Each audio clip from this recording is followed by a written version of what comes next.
அடுத்தவங்களை ஏமாற்றி பொழப்பு நடத்துறது எப்படி, அடுத்தவங்களை ஏமாற்றி அரசியல் பண்ணுறது எப்படி, வன்மத்தை கக்கி அரசியல்வாதி ஆகிறது எப்படி, இந்த அரசியல் புரோக்கராக இருக்கிறது எப்படி, இந்த கேள்வியெல்லாம் கேட்டிங்கன்னா பதில் சொல்கிறதுக்கு சில புத்தகங்கள் இருக்குது. ஆனால் எல்லா புத்தகத்துக்கும் நான் தான் அப்பான்னு சொல்லக்கூடிய ஒரு புத்தகம் இருக்குது. அதுதான் மேக்கியாவெல்லி எழுதின தி பிரின்ஸ் அப்படின்ற இந்த புத்தகம். பொதுவாக இந்த மேக்கியாவெல்லியன் ஐடியாலஜி அப்படின்னு சொல்லிட்டாலே அது மிகப்பெரிய கெட்ட வார்த்தை மாதிரி. ஏதாவது ஒரு அரசியல் தலைவரை பார்த்து இவர் மேக்கியாவெல்லியன் ஐடியாலஜியில் ஒர்க் பண்ணுறாரு, அதை படித்து தான் இப்படிலாம் செஞ்சுக்கிட்டு இருக்காருன்னு சொல்லிட்டிங்கன்னா அது பெரிய தப்பு. அப்படி நம்ம சொல்லவே முடியாது. அவ்வளவு மோசமான விஷயங்களையா இவர் சொல்லி கொடுத்துருக்கிறாரு? ஆமாம், ஒரு அரசியலில் எவ்வளவு மோசமான விஷயத்தை சொல்லித்தர முடியுமோ அவ்வளோத்தையும் சொல்லி கொடுத்துருக்கிறார். இந்த புத்தகத்தை கண்டிப்பாக ஹிட்லர் படிச்சிருப்பார். இந்த புத்தகத்தை நெப்போலியன் படிச்சிருப்பாங்க. இந்த உலகத்தில் இருந்த பல சர்வாதிகாரிகள் கண்டிப்பாக இந்த புத்தகத்தை படிச்சிருப்பாங்க. அவங்க படிக்கலைன்னா கூட அவங்க வாழ்க்கையில் இந்த தத்துவங்களை கடைப்பிடிச்சிக்கிட்டே இருந்திருப்பாங்க. அப்படி மோசமான விஷயம் இந்த புத்தகத்தில் இருக்குன்னா அது எதுக்கு எடுத்துகிட்டு வந்து எங்கள்கிட்ட சொல்கிற அப்படின்னு நீங்கள் கேட்கலாம். நான் சொல்கிறதுக்கு முக்கியமான காரணம் இருக்குது. ஒரு ஏமாத்து வேலை நடக்குதுன்னா ஏமாத்துறவன்ட்ட மட்டுமே போய் ஏமாத்தாதன்னு சொல்கிறத விட ஏமாறுறவங்கள்ட்ட இப்படிலாம் ஏமாற்றுவாங்க, பார்த்து சுதாரித்து இருந்துக்கோ அப்படின்னு சொல்லிட்டா அந்த பிரச்சனையை சுலபமாக தீர்க்க முடியும்னு நான் நம்புகிறேன். அதனால தான் அரசியல்வாதிக்காக எழுதப்பட்ட இந்த புத்தகத்தை மக்களான உங்களுக்கு சொல்லித்தரலாமே அப்படின்ற ஒரு ஐடியாவில் இந்த வீடியோவை பண்ணுறேன். இன்றைக்கி இந்த புத்தகத்தில் படித்த ரொம்ப மோசமான பல விஷயங்களை உங்கள் கூட ஷேர் பண்ணிக்க போகிறேன். நம்ம சேனலுக்கு நீங்கள் புதுசாக இருந்தீங்கன்னா நான் படிக்கிற புக்ஸோட சம்மரிஸ் அப்லோட் பண்ணுவேன். நான் படித்ததுலேயே எனக்கு பிடிச்ச விஷயத்தை உங்கள் கூட ஷேர் பண்ணிப்பேன். நான் படித்ததுலேயே நல்ல புக்ஸை உங்களுக்கு ரெக்கமெண்ட் பண்ணவும் செய்வேன். அதெல்லாம் உங்களுக்கு பிடிக்கும் அப்படின்னா நம்ம சேனலுக்கு சப்ஸ்கிரைப் பண்ணிவிட்டு பெல் பட்டனை ப்ரெஸ் பண்ணிவிடுங்க.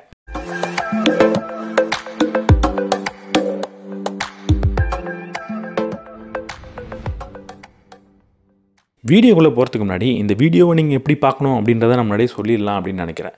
இந்த வீடியோவில் நான் பேச போகிறது எல்லாமே எனக்கு முன்னாடி இருக்கிற உங்களை ஒரு அரசியல்வாதியாக கற்பனை பண்ணி பேச போகிறேன். அதாவது ஒரு நாட்டை ஆள போகிற ஒரு நபராக பார்த்து பேச போகிறேன். நீ இப்படி தான் செய்யணும், இப்படிலாம் செய்யணும்னு நான் அட்வைஸ் பண்ண போகிறேன். நான் அப்படி சொல்கிறதுனால உங்களை இப்படிப்பட்ட செயல்களை செய்யுங்கன்னு சொல்கிறேன்னு அர்த்தம் கிடையாது. இந்த புத்தகம் அப்படி பேசியிருக்கிறதுனால அதே பாணியில் நான் பேசுவேன். ஆனால் அதோட அர்த்தம் என்னென்னா, ஒரு பிரின்ஸாக இருக்கக்கூடியவன், ஒரு சர்வாதிகாரியாக இருந்தவன் இப்படிப்பட்ட செயல்களெல்லாம் செஞ்சுருக்கான் அப்படின்னு நான் உங்களுக்கு சொல்கிறேன்னு அர்த்தம். நீங்கள் இதை எந்த பார்வையில் பார்க்கணும் அப்படின்னா, இப்படித்தான் பல சர்வாதிகாரிகள் ஒரு நாட்டை ஆட்சி பண்ணியிருக்காங்க. அப்போது எதிர்காலத்தில் இப்படிப்பட்ட ஒரு சூழல் நமக்கு வந்துடக்கூடாதுன்னா இதை நம்ம புரிஞ்சு வச்சுக்கணும், இப்படி நம்ம இருக்கக்கூடாது அப்படின்ற பார்வையில் பார்க்கணும். முதல்ல எனக்கு இந்த புத்தகத்தை படிக்கும்போது ரொம்ப கனெக்டான ஒரு விஷயம் இருக்குது. அவர் என்ன சொல்கிறாரு மேக்கியாவெல்லி, ஒரு நாட்டை நீ ஆட்சி பண்ணணும், உன் நாட்டு மக்கள் நீ என்ன பண்ணாலும் கண்டுக்கவே கூடாதுன்னா நீ என்ன தெரியுமா செய்யணும்? ரொம்ப சிம்பிளான ஒரு விஷயத்த செஞ்சிரு. உன் நாட்டில் இருக்கிற மக்களுக்கு அவங்களோட அப்பா தாத்தாக்கு இல்லாத சுதந்திரத்தை வாங்கி கொடு. அவங்க வாழ்கிற வாழ்க்கையில் இருக்கிற சுதந்திரமாக இருக்கட்டும், போட்டுக்கிற ட்ரெஸ்ஸில் இருக்கிற சுதந்திரமாக இருக்கட்டும், அதை எப்படியாவது சண்டை போட்டு வாங்கி கொடுத்துரு. அந்த சுதந்திரத்தை நீ வாங்கி கொடுத்ததுக்கப்புறம் அவங்கள அப்படியே வச்சுக்காத. அவங்களுக்கு நிறைய என்டர்டெயின்மெண்ட்டை, பொழுதுபோக்கை கொடு, போதையை கொடு, சூதாடுறதுக்கான ஃபெசிலிட்டிஸை ஏற்படுத்தி கொடு. இப்படி போதையும் சூதாடுறதையும் இப்படி என்டர்டெயின்மெண்ட்டையும் நீ தொடர்ந்து கொடுத்துக்கிட்டே இருந்தீங்கன்னா அவங்க கொஞ்ச நாளுக்கு அப்புறம் அதுக்குள்ளே மூழ்கி போயிடுவாங்க, அதுக்கு அடிமையாகிடுவாங்க. அப்படி அடிமையானதுக்கப்புறம் அவங்க நீ என்ன தப்பு பண்ணாலும் கண்டுக்க மாட்டாங்க. யாராவது ஒரு நபர் வந்து இவர் இப்படிலாம் பண்ணிக்கிட்டு இருக்காரு அப்படின்னு சொன்னால் கூட அவங்க என்ன பண்ணுவாங்க தெரியுமா? அவர் அப்படிப்பட்டவர் கிடையவே கிடையாது, அவர் ரொம்ப நல்லவர், எனக்கு இப்படிப்பட்ட சுதந்திரத்தை வாங்கி கொடுத்தாரு, என்னோட ஆடை அணியறதுக்கான சுதந்திரமே அவரால் தான் கிடச்சிது அப்படின்னு சொல்லுவாங்க. நீ பண்ணக்கூடிய அந்த தவறான செயலை அவங்களே காப்பாற்றுவாங்க. நீ பண்ணக்கூடிய தவறான செயல்கள் எல்லாத்தையும் நீ பண்ணவே இல்லை, மற்றவங்க தான், உன்னோட எதிரி தான் நீ பண்ணுற மாதிரியான தோற்றத்தை ஏற்படுத்துகிறாங்க அப்படின்னு உன் கூட நிற்பாங்க. உன் நாட்டை வளம் நிறைந்த நாடாக நீ கண்டிப்பாக வச்சுக்கிட்டு இருக்கணும். ஆனால் உன் நாட்டு மக்களை எப்போவுமே ஏழையாக வச்சுக்கிட்டு இருக்கணும். உன் நாட்டில் நிறைய ஃபெசிலிட்டிஸை கட்டு, நிறைய பொழுதுபோக்குக்கான இடங்களை கட்டு, பூங்காவை கட்டு, பீச்சை கட்டு, பார்க்கை கட்டு, இதெல்லாம் செஞ்சிரு. ஆனால் உன் மக்கள் எப்போவும் அவங்க பாக்கெட்டில் இருக்கிற பணத்தை செலவு செஞ்சுக்கிட்டே இருக்கிறதுக்கு என்ன செய்யணுமோ அதை தொடர்ந்து செஞ்சிரு. அவங்க கையில் பணம் சேர்ந்து வந்துடுச்சுன்னா அவங்களுக்கு ஏழ்மை இருக்காது, பிரச்சனை இருக்காது. பிரச்சனை இல்லைன்னா நீ அவங்களுக்கு தேவைப்பட மாட்ட. எப்போவுமே அவங்கள பிரச்சனையிலேயே வச்சுக்கிட்டு அவங்க பிரச்சனைக்காக குரல் கொடுத்துக்கிட்டே இரு, பிரச்சனையை மட்டும் தீர்த்துறாது. அதே நேரத்தில் நாட்டை வளம் நிறைந்த செல்வம் மிக்க ஒரு நாடாக மாற்றுறதுக்கான வேலையை செஞ்சுக்கிட்டே இரு. இது எனக்கு ரிலேட் ஆனதுன்னு நான் சொன்னதுக்கு ஒரு காரணம் இருக்குது. இப்போ நான் சொன்னதெல்லாம் எனக்கு ரிலேட் ஆகலை. ஆனால் எனக்கு என்ன ரிலேட் ஆனதுன்னா, மேக்கியாவெல்லி இப்படித்தான் நம்ம நாடு இருக்குது அப்படின்னு 16ஆம் நூற்றாண்டில் யூரோப்பை பார்த்து சொல்கிறாரு. அங்கே இப்படித்தான் ஆட்சி நடந்திருக்கு போல். அப்போது அப்போது அவரோட மகனுக்காக ஒரு வரியை சொல்கிறாரு. அதுதான் எனக்கு ரொம்ப பிடிச்சிருந்தது. அவரோட மகனை பார்த்து என்ன சொல்கிறாருன்னா, நம்ம நாடு இப்படி தான் இருக்குது, உன்னை பொழுதுபோக்குக்கும் மற்ற செயல்களுக்கும் அடிமையாக்கி வைக்கணும் அப்படின்ற குறிக்கோளோட தான் அரசு செயல்பட்டுக்கிட்டு இருக்கு. அதனால நீ என்ன செய்யணும், எனக்கு பெருமையை கொண்டு வரணும் அப்படின்னு நீ நினச்சின்னா, நான் உன்னை என்னோட மகனாக பார்க்கணும் அப்படின்னு நீ நினச்சின்னா, நீ ஒழுங்காக படி அப்படின்னு சொல்கிறார். நீ படித்து அதன் மூலமாக வெற்றி அடை, அதன் மூலமாக ஒரு கௌரவத்தை சேரு. உன்னோட படிப்பின் மூலமாக உனக்கு கிடைக்காத எந்த ஒரு விஷயத்தை நீ என்கிட்ட கொண்டு வந்து காட்டினாலும் அதை பார்த்து நான் கண்டிப்பாக பெருமைப்பட மாட்டேன், இவன் என் பையன்னு வெளியே சொல்லிக்க மாட்டேன். படிப்பின் மூலமாக நீ எதை கொண்டு வந்தாலும் அதை பார்க்கும்போது மட்டும்தான் நான் உன்னை பெருமையாக பார்ப்பேன் அப்படின்னு சொல்கிறேன். இந்த புத்தகத்தை பற்றியோ இவரை பற்றியோ நீங்கள் ரிசர்ச் பண்ணியிருந்தீங்கன்னா ஒரு விஷயத்தை கண்டிப்பாக பார்த்துருப்பீங்க. இவர் சொன்னதுலேயே ரொம்ப ஃபேமஸான ஒரு விஷயம் இருக்குது. நீ நாட்டை ஆட்சி பண்ண போகிறேன் அப்படின்னு முடிவெடுத்துட்டீங்கன்னா உன்னை மக்கள் நேசிக்கணும் அப்படின்றதுல அளவுக்கு அதிகமாக கவனத்தை செலுத்தாத. உன்னை பார்த்தா மக்கள் பயப்படணும் அப்படின்றதுல அதிகமான கவனத்தை செலுத்து அப்படின்னு சொல்கிறார். உன்னை அடுத்தவங்க நேசிக்கிறாங்களா அப்படின்றத தாண்டி உன்னை பார்த்து அடுத்தவங்க பயப்படுறாங்களா அப்படின்றது தான் ரொம்ப ரொம்ப முக்கியம். ஏன்னா அடுத்தவங்க உன்னை நேசிக்கிறாங்க, நீ அடுத்தவங்களை நேசிக்கிற அப்படின்னா அதை அட்வான்டேஜாக தான் எப்போவுமே அடுத்தவங்க எடுத்துப்பாங்க. இந்த உலகத்தில் இருக்கக்கூடிய மனிதர்கள் எல்லாமே சுயநலவாதி தான். அவனுக்கு ஒன்று வேணும் அப்படின்னு நினச்சிட்டான்னா உன்னை எப்படி பயன்படுத்திக்கலாம் அப்படின்னு நினப்பான். நீ அன்பை காட்டி அவங்களுக்கு நிறைய விஷயத்தை செஞ்சுக்கிட்டு இருக்கிற வரைக்கும் நீ ரொம்ப நல்லமா மாதிரியே அவனுக்கு தெரியும். அவனும் உன்னை நல்லாவே தான் பார்த்துக்கிட்டு இருப்பான், அன்பை கொடுத்துக்கிட்டே தான் இருப்பான். ஆனால் நீ அவனுக்கு கொடுக்கக்கூடிய நல்லதை தாண்டி வேற எங்கேருந்தோ ஒரு நல்லது வருது அப்படின்றத அவன் கவனிச்சிட்டான்னா அந்த நிமிஷமே உனக்கு துரோகம் பண்ண தயங்க மாட்டான். அன்புன்றது வாலண்டியராக வருது. அதாவது நீ அன்பை கொடுத்துருவ, ஆனால் உன்னை சுற்றி இருக்கிறவங்களாம் உனக்கு அன்பை கொடுக்கணுமா வேணாமான்னு அவன் தான் முடிவெடுப்பான். உனக்கு கொடுக்கணும்னு நினைக்கிறானா கொடுத்துக்கிட்டே இருப்பான். ஒரு நாள் உன்னை ஏமாற்றிட்டன்னு கூட அவன் ஃபீல் பண்ண மாட்டான். நீ தான் ஏதோ தப்பு செஞ்ச மாதிரி நியாயத்தை பேசிட்டு போயிட்டே இருப்பான். அதுக்கு பதிலாக உன்னை பார்த்து அடுத்தவன் பயந்தான்னா அது வாலண்டியராக வர விஷயம் கிடையாது. அவன் நினச்சாலும் நினைக்கலனாலும் உன்னை பார்த்து பயந்துக்கிட்டே தான் இருப்பான். நீ அன்பை அடுத்தவங்களுக்கு கொடுக்குறப்போ அவன் உனக்கு அவனோட மன விருப்பத்தோட நிறைய நல்லது செய்வான். ஆனால் உன்னை ஏமாத்துறதுக்கு வாய்ப்பு கிடைச்சா அப்போ ஏமாற்றிட்டு போயிட்டே இருப்பான், உனக்கு துரோகம் பண்ணிகிட்டே இருப்பான். ஆனால் நீ அவனுக்கு உள்ள பயத்தை விதைச்ச அப்படின்னா அவன் உனக்கு நல்லது செய்வான். ஆனால் நல்லது செய்கிறப்போ மன திருப்தியோடு செய்ய மாட்டான். மன திருப்தி இருக்கா இல்லையான்றது உனக்கு பிரச்சனை கிடையாது. உனக்கு தேவையானது அவன்கிட்ட இருந்து கண்டிப்பாக கிடைக்கும். பயத்தின் மூலமாக உனக்கு நல்லது செய்வான். ஆனால் ஒருவேளை உன்னை ஏமாத்துறது மூலமாக ஒரு ப்ராஃபிட் கிடைக்கும்னு அவனுக்கு ஒரு சுச்சுவேஷன் வந்ததுன்னா உன்னோட பயம் கண்டிப்பாக அவனை அதை செய்ய விடாது. இதனால தான் ஒரு அரசனாகணும்னு நீ முடிவு பண்ணிட்டா பனிஷ்மெண்ட் அப்படின்றதுல ரொம்ப அதிகமாக ஃபோக்கஸ் பண்ணணும். எப்படியெல்லாம் தண்டனை கொடுப்ப அப்படின்றத மக்களுக்கு காட்டிக்கிட்டே இருக்கணும். உனக்கு துரோகம் பண்ணிட்டா நீ எப்படிப்பட்ட தண்டனையை கொடுப்ப அப்படின்றது இந்த உலகத்துக்கே தெரிஞ்சிருக்கணும். அது தெரியும் போது மட்டும்தான் மக்கள் உன் கூட இருப்பாங்க, உன்னை சார்ந்த மனிதர்கள் உன் கூட இருப்பாங்க. வெறும் அன்பானவன் அப்படின்ற பார்வையை மட்டும் வச்சுக்கிட்டு இருந்தீங்கன்னா உன்னை எப்போ வேணாலும் அடுத்தவங்களும் உன் கூட இருக்கிறவங்களும் ஏமாற்றலாம். அரசனாகணும்னு முடிவு பண்ணிட்டேன்னா தயவு செஞ்சு ஒரு விஷயத்தில் முக்கியமாக கவனமாக இருக்கணும். அதுதான் ரெப்புடேஷன், உன்னுடைய பெயர். நீ எப்படிப்பட்ட ஆளாக வேணால் இருந்துட்டு போ, ஆனால் உனக்கு நல்ல ரெப்புடேஷன் அப்படின்றது இருக்கணும். உன்னை பார்க்குறவங்க இவனுக்கு நிறைய அறிவு இருக்குது, இவனுக்கு ஞானம் இருக்குது, இவன் பலசாலி, இவன் நல்லவன் அப்படின்ற மாதிரியான ரெப்புடேஷனை உனக்கு கொடுக்கணும். ஒரு சின்ன கதையை நான் வேறொரு புத்தகத்தில் படித்தேன்.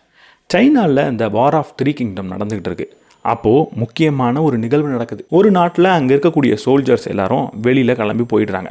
அந்த அரண்மனையில் அப்போது காவலர்களே கிடையாது, சண்டை போடுறதுக்கு யாருமே கிடையாது. இதை தெரிஞ்ச எதிரி நாடு ஒரு 10,000 பேர் கொண்ட படை வீரர்களை கூப்பிட்டுட்டு அந்த நாட்டை நோக்கி முற்றுகையிட்டு வராங்க. இவங்க இப்படி வராங்கன்றது அந்த நாட்டோட படை தளபதிக்கு தெரிஞ்சிருது. அவர் அரண்மனையில் தான் இருந்துகிட்டு இருக்கார்.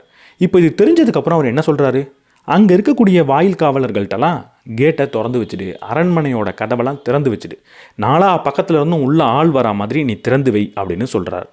அவங்களும் கதவை திறந்து வச்சுடுறாங்க. படை எடுத்து 10,000 பேர் வராங்க, இவர் கதவை திறந்து வைக்க சொல்கிறாரே அப்படின்னு யோசிச்சுக்கிட்டே கதவை திறந்து வச்சுடுறாங்க.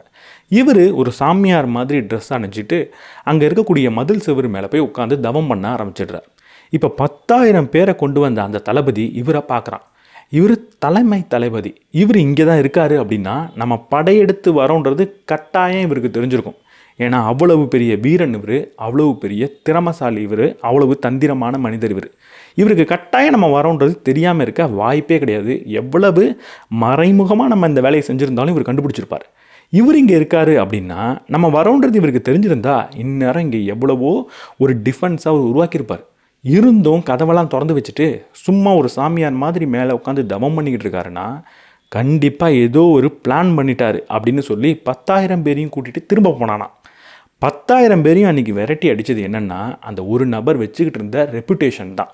ஒரு தலைவன் ஆகணும்னு முடிவு பண்ணிட்டீங்கன்னா, ஒரு நாட்டை ஆட்சி பண்ணணும்னு முடிவு பண்ணிட்டீங்கன்னா, ஒரு பிரின்ஸாக இருக்க போகிறீங்க அப்படின்னா நீங்கள் ரெப்புடேஷனை ரொம்ப பத்திரமா பார்த்துக்கணும். உங்களோட ரெப்புடேஷன் தான் உங்களுக்கான கவசம். உங்களுடைய நற்பெயர் தான் உங்களை காப்பாற்றும். அதை விட்டுட்டு நான் பேருக்காக எதுவும் செய்ய மாட்டேன், என்னோடய முகத்துக்காக நான் எதுவும் செய்ய மாட்டேன், நான் நல்லதை விரும்பி செய்யக்கூடியவன், மறைமுகமாக நான் நல்லது செஞ்சுட்டு போகிறேன் அப்படின்னு நினச்சி செஞ்சீங்கன்னா உடனடியாக நீங்கள் அந்த இடத்துலேருந்து விலக்கப்படுவீங்க. அதுக்கு பதிலாக நல்லதை யார் வேணால் செஞ்சுட்டு போட்டோம், செய்யக்கூடிய இடத்துல உங்களை நீங்கள் விளம்பரம் படுத்திக்கணும்.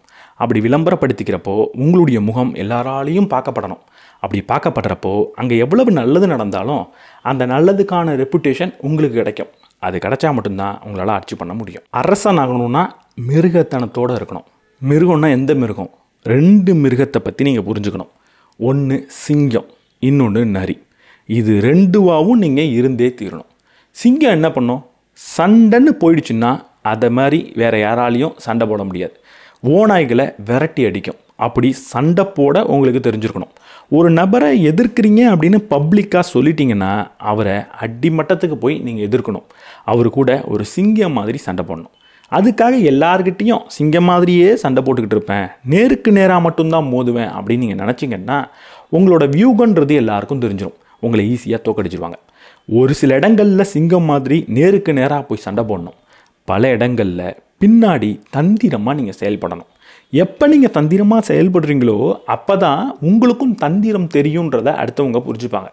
அப்போ தான் எதிரி உங்கள்கிட்ட தந்திரமாக செயல்படணும் அப்படின்னு நினைக்க மாட்டாங்க. உங்களுக்காக பொறி வைக்கலாம் அப்படின்னு நினைக்க மாட்டாங்க. உங்களை பொறி வச்சு பிடிக்கிறது அவ்வளவு சுலபம் அப்படின்னு அவங்க நினச்சிடவே மாட்டாங்க. எங்கெல்லாம் தந்திரமாக செயல்பட முடியுமோ அங்கெல்லாம் தந்திரமாக நரி மாதிரி செயல்படுங்க. சில இடங்களில் ஒரு சிங்கம் மாதிரி நேருக்கு நேராக வேகத்தோட வீரத்தோட சண்டை போடுங்க. எப்பவுமே இவர் என்ன சொல்கிறாருன்னா, ஒரு நபர்கிட்ட பேசும்போது ஒரு கையை கொடுங்க, அந்த கை தந்திரமான நரியோட கையாக இருக்கணும். இன்னொரு கையை பின்னாடி மறைச்சி வச்சுக்கோங்க, அது வீரமான ஒரு சிங்கத்தோட கையாக இருக்கணும். எப்போ எந்த கையை கொடுக்கணுன்றதை நீங்கள் எப்படி முடிவெடுக்கிறீங்களோ அதை பொறுத்து தான் நீங்கள் எவ்வளவு நாள் ஆட்சி பண்ண போகிறீங்கன்றது அமைய போகுது. ஆரம்பத்தில் ஒரு பாயிண்ட் சொன்னேன், அதை கண்டிப்பாக நீங்கள் தப்பாக புரிஞ்சிக்கக்கூடாது. அது என்னென்னா, உங்களை அடுத்தவங்க நேசிக்கவே வேணாம், உங்களை பார்த்து பயந்தா போகிறோன்னு சொன்னேன். அது தப்பான்னு கேட்டால் தப்பு கிடையாது, நீங்கள் ஒரு அரசியல் பண்ண போகிறீங்கன்னா. ஆனால் ஒரு விஷயத்தை புரிஞ்சுக்கணும், உங்களை பார்த்து எல்லாரும் பயப்படணும்னு நான் சொன்னனே தவிர உங்களை எல்லாரும் வெறுக்கணும்னு நான் சொல்லவே இல்லை. உங்கள் மேலே பயம் எல்லாருக்கும் இருக்கணும், ஆனால் உங்களை யாரும் வெறுத்துடக்கூடாது. பயம் வேற, வெறுப்புன்றது வேற. உங்களை பார்த்து ஒருத்தவர் பயப்படுறாருன்னா உங்களுக்கு எதிரான எந்த ஒரு செயலையும் அவர் செய்ய மாட்டார். உங்களை அவர் வெறுக்க ஆரம்பிச்சிட்டாரு அப்படின்னா அவரோட உயிரை கொடுத்து கூட உங்களை தோக்கடிக்கலாம் அப்படின்னு நினைப்பார். வெறுப்பை சம்பாதிச்சிடாதீங்க, பயத்தை எப்போவுமே சம்பாதிங்க. பயத்தை தக்க வச்சுட்டு வெறுப்பை தவிர்க்கிறதுக்கு என்ன தெரியுமா செய்யணும்? உங்களோட எதிராளி ஏதாவது தப்பாக செஞ்சுட்டா நீங்கள் அவரை எப்படி தண்டிப்பீங்க அப்படின்றத அவருக்கு காட்டிக்கிட்டே இருக்கணும். ஆனால் ஒருபோதும் அவரை தண்டிச்சிடவே கூடாது. நீ எனக்கு எதிராக ஏதாவது பண்ண உன்னை நான் இப்படி அடிப்பேன் அப்படின்னு சொல்லணும். ஆனால் ஒரு வாட்டி அடிச்சிட்டிங்கன்னா இவ்வளவு தானா அப்படின்னு உங்களை வெறுக்க ஆரம்பிச்சிருவாங்க.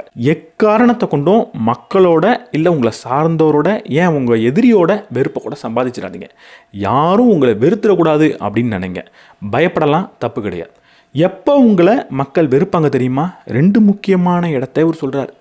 1, மக்களோட சொத்தையே நீங்கள் எடுக்கணும் அப்படின்னு நினச்சிங்கன்னா அவங்க உங்களை வெறுக்க ஆரம்பிச்சிருவாங்க.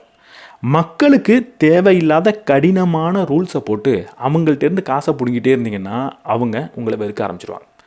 மக்கள் மத்தியில் இருக்கக்கூடிய பெண்களை தொட்டிங்கன்னா மக்கள் கொந்தளித்து உங்களை வெறுக்க ஆரம்பிச்சிருவாங்க. நீங்கள் மக்களோட சொத்து மேலே கை வைக்கக்கூடாது, தேவையில்லாத விதிகளை கொண்டு வரக்கூடாது, தேவையில்லாத கடினமான மாற்றங்களை கொண்டு வரக்கூடாது. நல்ல மாற்றமாக இருந்தாலும் அதை நான் கொண்டு வர போகிறேன் அப்படின்னு பேசணுமே தவிர அதை கொண்டு வந்துடக்கூடாது. பெரிய மாற்றங்களை கொண்டு வந்தீங்கன்னா மக்களுக்கு அது அசௌகரியத்தை கொடுக்கும். அசௌகரியத்தை அது கொடுக்குதுன்னா மக்கள் உங்களை வெறுக்க ஆரம்பிப்பாங்க. அதே போல் எக்காரணத்தை கொண்டும் மக்களுக்கு மத்தியில் இருக்கக்கூடிய பெண்களை நீங்கள் தொற்றக்கூடாது. பெண்களுக்கு ஒரு பிரச்சனையை உருவாக்கிடவே கூடாது. நல்லவன் அப்படின்ற முகமூடியை எப்படி போட்டுக்கிறது அப்படின்றத கண்டுபிடிச்சே ஆகணும். நல்லவன்ற முகமுடியை எப்போவுமே நீங்கள் போட்டுக்கிட்டு தான் வெளியே வரணும். இந்த அறம் சார்ந்த மனிதன் அப்படின்ற முகமுடியை அணிஞ்சுக்கணும்.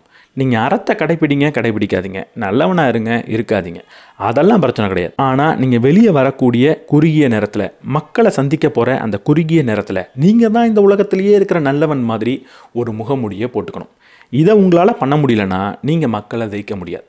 இதை நீங்கள் எப்போவுமே பண்ணணும்னு கிடையாது. ஆனால் ஆரம்ப காலத்தில் அறத்திற்காக மட்டுமே பேசுங்க, ஒரு சுதந்திரத்துக்காக பேசுங்க, நல்ல விஷயத்துக்காக பேசுங்க. அதை விட ரொம்ப முக்கியமாக மக்கள் உங்களை எப்படிப்பட்ட மனிதராக பார்க்குறாங்களோ அப்படிப்பட்ட மனிதராகவே தொடர்ந்து இருங்க. ஒரு சில நேரத்துக்கு உங்களை மக்கள் ஒரு ஆன்மீகவாதியாக பார்க்குறாங்கன்னா அப்படியே தான் நீங்கள் இருக்கணும். அதற்காக தான் கூட்டம் உங்களுக்கு வருது. நீங்கள் திடீர்னு நான் ஒரு நாத்திகன் அப்படின்ற மாதிரி நடந்துக்கிட்டிங்கன்னா உங்களுக்கு எந்த ஒரு கூட்டமும் வராது. ஒரே ஒரு பக்கம் தான் நீங்கள் இருக்கணும். அது எந்த பக்கம்ன்றதை ஆரம்பத்தில் முடிவிடுங்க. அந்த பக்கத்திலேயே இருங்க. அது உங்களோட நம்பிக்கையாக இருக்கலாம், நம்பிக்கையாக இல்லாமல் போகலாம். அது உங்களுக்கு பிடிச்சதாக இருக்கலாம், பிடிக்காததாக போகலாம். அது உண்மையாக இருக்கலாம், பொய்யா கூட இருக்கலாம். நீங்கள் அப்படிப்பட்ட மனிதராக கூட இல்லாமல் இருக்கலாம். ஆனால் அந்த முகமூடியை முதல் முறை போட்டுட்டிங்கன்னா கடைசி வரைக்கும் போட்டுக்கிட்டே இருங்க. கடவுள் நம்பிக்கை இருக்கிறவர் தான் இவர் அப்படின்னு மக்கள் பார்த்தா நீங்கள் கடவுள் நம்பிக்கை இருக்கிறவராக தான் அவங்களுக்கு தெரியணும். இவருக்கு கடவுள் நம்பிக்கை இல்லை அப்படின்னு மக்கள் பார்க்க ஆரம்பித்தா அவங்க மத்தியில் கடவுள் நம்பிக்கையே இல்லாத மனிதராக தான் நீங்கள் காட்சி அளிக்கணும். நீங்கள் உங்கள் வீட்டுக்குள்ளே ஒரு கோவிலே கூட கட்டிக்கலாம். ஆனால் வெளியே வந்தீங்கன்னா கடவுள்னா யார் அப்படின்ற கேள்வியை கட்டாயம் நீங்கள் கேட்டாகணும். இது ஒரு சில காலத்துக்கு நீங்கள் கடைபிடிச்சிட்டிங்கன்னா அதற்கப்புறம் இது உங்களுக்கு பெரிய சுதந்திரத்தை பெற்றுத்தரும். ஆரம்ப காலத்தில் மக்கள் உங்களை நம்பி இவர் இப்படிப்பட்டவர் தான் அப்படின்ற ஐடியாலஜியை கொடுத்து என்னோட தலைவன் இவன் அப்படின்னு சொல்லிட்டாங்கன்னா அதுக்கப்புறம் நீங்கள் முரண்பட்டு ஏதாவது ஒரு செயல் செய்கிறீங்கன்னு வைங்க, அப்போ மக்கள் என்ன பண்ணுவாங்க தெரியுமா? இவர் இப்படி செய்யக்கூடிய மனிதரே கிடையாது, இவருக்கு எதிராக யாரோ சதி செயல் செய்கிறாங்க, நம்மளெல்லாம் இவர்கிட்டேருந்து பிரித்து எடுக்கிறதுக்காக யாரோ ஒரு விளையாட்டை விளையாடிக்கிட்டு இருக்காங்க, நான் பார்க்குறது உண்மையே கிடையாது, இவர் இப்படி செய்யக்கூடிய நபரே கிடையாது, நான் தான் இங்கே ஏமாந்துக்கிட்டு இருக்கேன், அவர் நல்லவர் தான் அப்படின்னு சொல்லுவாங்க. மீறி நீங்கள் ஏதோ ஒரு முரண்பட்டு ஒரு செயல் செய்கிறீங்கன்னு உங்களுக்கு தெரிஞ்சால் அப்போ கூட என்ன தெரியுமா சொல்லுவாங்க? இவர் இப்படி செஞ்சுருக்க மாட்டார், யாரோ ஒருத்தவங்க இவரை ஏமாற்றி இந்த செயலை செய்ய வைக்கிறாங்க, இவர் கூட நாங்கள் நிற்போம் அப்படின்னு சொல்லுவாங்க. மக்கள் முட்டாள் தான். அவங்க உங்களை நம்பிட்டாங்கன்னா அவங்கள முட்டாளாக வச்சுக்கிறது ரொம்ப ரொம்ப சுலபமான விஷயம். மக்கள் நல்ல மனிதனை தலைவனாலாம் தேடிக்கிட்டு இல்லை, அவங்களோட தலைவனை நல்ல மனிதன்னு நிரூபிக்கிறதுக்காக ஓடக்கூடியவங்க தான் அவங்க. நல்ல மனிதனை நான் தலைவனாக எடுப்பேன் அப்படின்றதுக்காக அவங்க சிந்திக்கலாம் மாட்டாங்க. நீங்கள் அவங்களோட தலைவன் அப்படின்ற ஒரு பதவியை மட்டும் பிடிச்சிட்டிங்கன்னா அதற்கப்புறம் உலகமே எதிர்த்தாலும் நீங்கள் நல்லவங்க அப்படின்னு அவங்க போராடி உங்களுக்கு வாங்கி கொடுப்பாங்க. நல்லவங்களை தலைவனாக்கிறதுக்காக மக்கள் இல்லை, தன்னோட தலைவனை நல்லவனாக்கிறதுக்காக தான் மக்கள் இருக்காங்க. மக்கள் முட்டாள். படை வீரர்களில் 2 விதமான படை வீரர்கள் இருக்காங்க. முதல் டைப் என்ன தெரியுமா? உங்கள்கிட்ட சம்பளம் வாங்கிட்டு உங்களுக்காக வேலை செய்கிறவங்க. நீங்கள் மாதம் உங்களுக்கு சம்பளம் கொடுப்பீங்க, அந்த சம்பளத்தை வாங்கிட்டு உங்கள் கூட போருக்கு வந்துக்கிட்டு இருப்பாங்க. அவங்களுக்கு முக்கியம் சம்பளம் தானே தவிர நீங்கள் கிடையாது. உங்களோட கொள்கைன்றது கிடையவே கிடையாது. நாளைக்கே எதிராளி இதை விட அதிகமாக சம்பளம் தரேன் வரியான்னு கூப்பிட்டா உடனடியாக முதல் ஆளாக அவங்க தான் போய் நிற்பாங்க. ஆனால் 2வது டைப் ஆஃப் போராளி யார் தெரியுமா? படை வீரன் யார் தெரியுமா? அவன் உங்களுக்காக உங்கள் கூட இருப்பான். அவன் உங்களோட அண்ணனாக இருக்கலாம், தம்பியாக இருக்கலாம், உங்களோட அப்பாவாக இருக்கலாம், உங்களோட பிள்ளையாக இருக்கலாம். இப்படிப்பட்ட படை வீரர்கள் உங்கள் குடும்பத்தில் ஒருத்தவங்களாக இருப்பாங்க, உங்களோட நெருங்கிய நண்பர்கள் வட்டாரத்தில் ஒருத்தவங்களாக இருப்பாங்க. அவங்க உங்களோட பணத்துக்காக அவங்க கூட சண்டைக்கு வரவங்களாக இருக்க மாட்டாங்க. அவங்களுக்கு நீங்கள் சம்பளம் கொடுக்கலாம், எல்லாரை விட அதிகமான சம்பளத்தை கூட நீங்கள் அவங்களுக்கு கொடுக்கலாம். ஆனால் அவங்க வரது சம்பளத்தை தாண்டி உங்கள் மீது இருக்கக்கூடிய ஏதோ ஒரு அன்புனால் வருவாங்க. நீங்கள் முக்கியமான இடங்களில் யாரெல்லாம் தளபதியாக போடணும்? 2வது டைப் ஆஃப் சோல்ஜரை தான் போடணும். 2வது டைப் ஆஃப் அந்த போராளிகளை தான் போடணும். பொதுவாக ஒரு போருக்கு வியூகம் பண்ணுறப்போ எந்தெந்த இடத்துல எந்தெந்த தளபதியை போடலான்னு நம்ம யோசிப்போம். பொதுவாக நம்ம என்ன நினச்சிருவோம்னா முக்கியமான இடங்களில் ரொம்ப திறமையான தளபதியை போடணும் அப்படின்னு நினப்போம். ஆனால் அப்படி இருக்கவே கூடாது. முக்கியமான இடத்துல திறமையான தளபதியை நியமிக்காதீங்க, உங்களுக்கு நெருங்கிய தளபதியை நியமிங்க. அந்த நெருங்கிய தளபதி என்ன பண்ணுவான் தெரியுமா? அந்த போர்லேயே தோத்தாலும் உங்களை அடுத்தவங்க கிட்ட வியாபாரம் பண்ண மாட்டான், உங்களை காப்பாற்றுறதுக்கு முயற்சி பண்ணுவான். ஆனால் திறமையான தளபதியாக கூட இருக்கட்டும், ஆனால் உங்கள் மீது அவனுக்கு அக்கறை இல்லை அப்படின்னா, உங்களோட நெருங்கிய நண்பரில் ஒருத்தவராக அவன் இல்லை அப்படின்னா, உங்களுடைய குடும்பத்தை சார்ந்த ஒருத்தவனாக அவன் இல்லை அப்படின்னா, அவன் திறமையானவனாக இருக்கலாம், ஆனால் எதிரிக்கிட்ட போகிறதுக்கான வாய்ப்பு எப்போவுமே அதிகம். அப்போ அவன் எதிரிக்கிட்ட போயிட்டான்னா உங்கள் நாடே எதிரி கைக்கு போகும். எப்போவுமே மனதில் வச்சுக்கோங்க, முக்கியமான இடத்துல திறமசாலிகளை விட வேண்டப்பட்டவர்களை வைங்க. மக்கள் பழமைவாதத்தை பிடிச்சிக்கிட்டே இருப்பாங்க, மக்களுக்கு அவ்வளவுதான் அறிவு. நீங்கள் ஒரு புதுமையான ஒரு சிந்தனையை கொண்டு போய் மக்கள்கிட்ட கொடுக்கலாம். அதை கொடுக்கும்போது மக்களோட வாழ்க்கையே பெரிய அளவில் மாறுன்றது உங்களுக்கு தெரியும், மக்களுக்கே கூட தெரியலாம். ஆனால் அதுக்காகலாம் மக்கள் வாழ்க்கையில் ஒரு பெரிய மாற்றத்தை உடனடியாக கொண்டு வந்தீங்கன்னா உங்களுக்கு எதிரி எல்லா பக்கத்துலேயும் இருக்காங்க அப்படின்றத நீங்கள் புரிஞ்சுக்கிட்டாகணும். மக்களுக்கு மாற்றம் வேணும், ஆனால் மாற்றம் பிடிக்காது. மாற்றம் வேணுன்றதுக்காக மாற்றத்தை பற்றியே பேசுங்க, புதுமைவாதத்தை பற்றி நிறைய பேசுங்க. ஆனால் அதை உள்ளே கொண்டு போயிடாதீங்க. உள்ளே கொண்டு போய் நீங்கள் எல்லாம் மாறுங்கன்னு சொல்லி பாருங்கள். அப்போது உங்களோட மிகப்பெரிய எதிரியாக அந்த மக்கள் மாறுவாங்க, உங்களை வெறுக்கக்கூடிய நபராக மாறுவாங்க. நான் ஏற்கனவே சொல்லியிருந்தேன், நீங்கள் என்ன வேணால் சம்பாதிக்கலாம், வெறுப்பை சம்பாதிக்கக்கூடாது அப்படின்னு. வெறுப்பை சம்பாதிக்கக்கூடாதுன்னா இந்த விதி ரொம்ப ரொம்ப முக்கியம். அந்த விதி என்ன? மாற்றத்தை எப்போதும் கொண்டு வராதீங்க, பெரிய மாற்றத்தை உடனடியாக கொண்டு வராதீங்க. பழமைவாதத்தை ஒழிக்கிற மாதிரி பேசுங்க, அது ஒரு என்டர்டெயின்மெண்ட்டாக மக்களுக்கு பிடிக்கும். ஆனால் பழமைவாதத்தை மாற்றுறதுக்கான செயலில் ஈடுபடுத்தினீங்கன்னா அவங்க உங்களை வெறுக்க ஆரம்பிச்சிருவாங்க. உங்களோட ஆட்சியில் நீங்கள் மட்டும்தான் தலைவனாக இருக்கணும் அப்படின்னு நினைக்கவே கூடாது. உங்களுக்கு நிகரான ஒரு தலைவர் உங்களுக்கு கீழே இருக்கணும். அவருக்கு அறிவு இருக்கணுமா, திறமை இருக்கணுமா அப்படின்றது முக்கியமே கிடையாது. சொல்லப்போனால் அவருக்கு பெருசாக அறிவோ திறமையோ இருக்கக்கூடாது. அப்படிப்பட்ட ஒரு நபரை தேர்ந்தெடுத்து ஒரு தலைமை பொறுப்பில் வைங்க. பார்க்குற மக்களுக்கு இவர் ரொம்ப முக்கியமான நபர் அப்படின்னு தோணணும். இவர் தலைவருக்கு நிகரானவர் அப்படின்னு தோணணும். தலைவருக்கு இவர் தான் எல்லாம் அப்படின்னு தோணணும். அப்படிப்பட்ட ஒரு நபரை வளர்த்து எடுத்து வைங்க. எப்போவுமே நான் இவர் அப்படின்னு பிரித்து பேசவே கூடாது. நான் சொன்னாலோ இவர் சொன்னாலோ ஒரே ஆள் சொன்னதுக்கு சமம் அப்படின்ற மாதிரி அவரை நீங்கள் நடத்தணும். எதற்காக? நான் தானே தலைவனாக இருக்கணும், நான் தானே பிரின்ஸாக இருக்கணும். இன்னொரு நபரை எதுக்கு நான் இவ்வளவு அனுமதிக்கணும்? அவர் என்னோட இடத்த எடுத்துட மாட்டாரா அப்படின்னு கேட்டிங்கன்னா, அவர் உங்கள் இடத்த எடுக்க முடியாத அளவுக்கு ஒரு திறமையோடு தான் இருக்கணும். ஓரளவுக்கு திறமை கம்மியாக இருக்கணும், அறிவு அதிகமாக இருக்கக்கூடாது, ஞானம் அதிகமாக இருக்கக்கூடாது. அப்புறம் எதுக்கு நான் அவரை எனக்கு நிகரான ஒரு பிம்பத்தில் கொண்டு போய் வைக்கணும்? ஒரே ஒரு காரணம்தான். என்னைக்காவது ஒரு சூழல் வரும், ஒட்டுமொத்த நாடும் உங்களை பார்த்து ஏதோ ஒரு குறை சொல்லும், உங்கள் மேலே பழி போடும், உங்களுக்கு எதிராக திரும்பும். அந்த நேரத்தில் நீங்கள் எதற்காக பழி போடுறீங்களோ, எதனால் என்ன வெறுக்க பார்க்குறீங்களோ அதற்கெல்லாம் காரணம் இவர் தான் அப்படின்னு காட்டுங்க. எப்போவுமே கீழே இருக்கிற யாரோ ஒரு நபரை நீங்கள் கை காட்டினீங்கன்னா அது பெரிய தப்பாயிடும். ஆனால் உங்களுக்கு நிகரான ஒரு நபரை இவர் தான் காரணம், என்னோட நெருங்கிய நபர் இவர் கூட நான் எப்படி இருந்தேன், ஆனால் இப்போ இவரையே நான் தண்டிக்கிறேன் அப்படின்னு அவரை உங்கள் பதவியிலேருந்து வெளியே அனுப்பி பாருங்கள். அவருக்கு ஒரு தண்டனையை கொடுத்து பாருங்கள். மக்கள் உங்களை திரும்பவும் கொண்டாட ஆரம்பிப்பாங்க. ஏன்னா மக்களுக்கு அவ்வளவுதான் தெரியும், இவ்வளவு நெருக்கமான நபரையே தண்டிச்சிட்டாரே என்னோட தலைவன் அப்படின்னு சந்தோஷப்படுவாங்க. மக்களுக்கு நல்ல தலைவன்லாம் தேவையில்லை, தன்னோட தலைவனை நல்லவனாக்கணும் அப்படின்ற தேவை தான் இருக்குது. அதனால இவ்வளவு செஞ்சாலே போகிறோம், உங்களை நல்லவன்னு திரும்ப சொல்ல ஆரம்பிச்சிருவாங்க. இந்த வள்ளல் அப்படின்னு சொல்லுவாங்க. இந்த வள்ளலாக எப்போவுமே இருக்கணும்னு நினச்சிடாதீங்க, மக்களுக்கு வாரி வழங்கணும் அப்படின்னு நினச்சிடாதீங்க. ஏன்னா நீங்கள் என்ன வேலை செய்கிறீங்கன்றதை முதல்ல புரிஞ்சுக்கோங்க. மக்கள்கிட்டேருந்து பணத்தை வாங்கி மக்களுக்காக செலவு பண்ணுறீங்க. இதுக்காக தான் உங்களை மக்கள் மேலே வச்சுக்கிட்டு இருக்காங்க. அந்த நேரத்தில் அதை பயன்படுத்தி நீங்கள் ஒரு சொகுசையும் நீங்கள் ஒரு பவரையும் அனுபவிக்க போகிறீங்க. அதுதான் உங்களோட வேலை. அந்த பவரை எவ்வளவு நாள் முடியுமோ உங்கள் கூடயும் உங்களை சார்ந்தோர் கூடயும் நீங்கள் தக்க வச்சுக்கணும். இதுதான் உங்களோட குறிக்கோளை தவிர மக்களுக்கு முடிந்த அளவுக்கு நல்லது பண்ணணுன்றது உங்கள் குறிக்கோள் கிடையாது.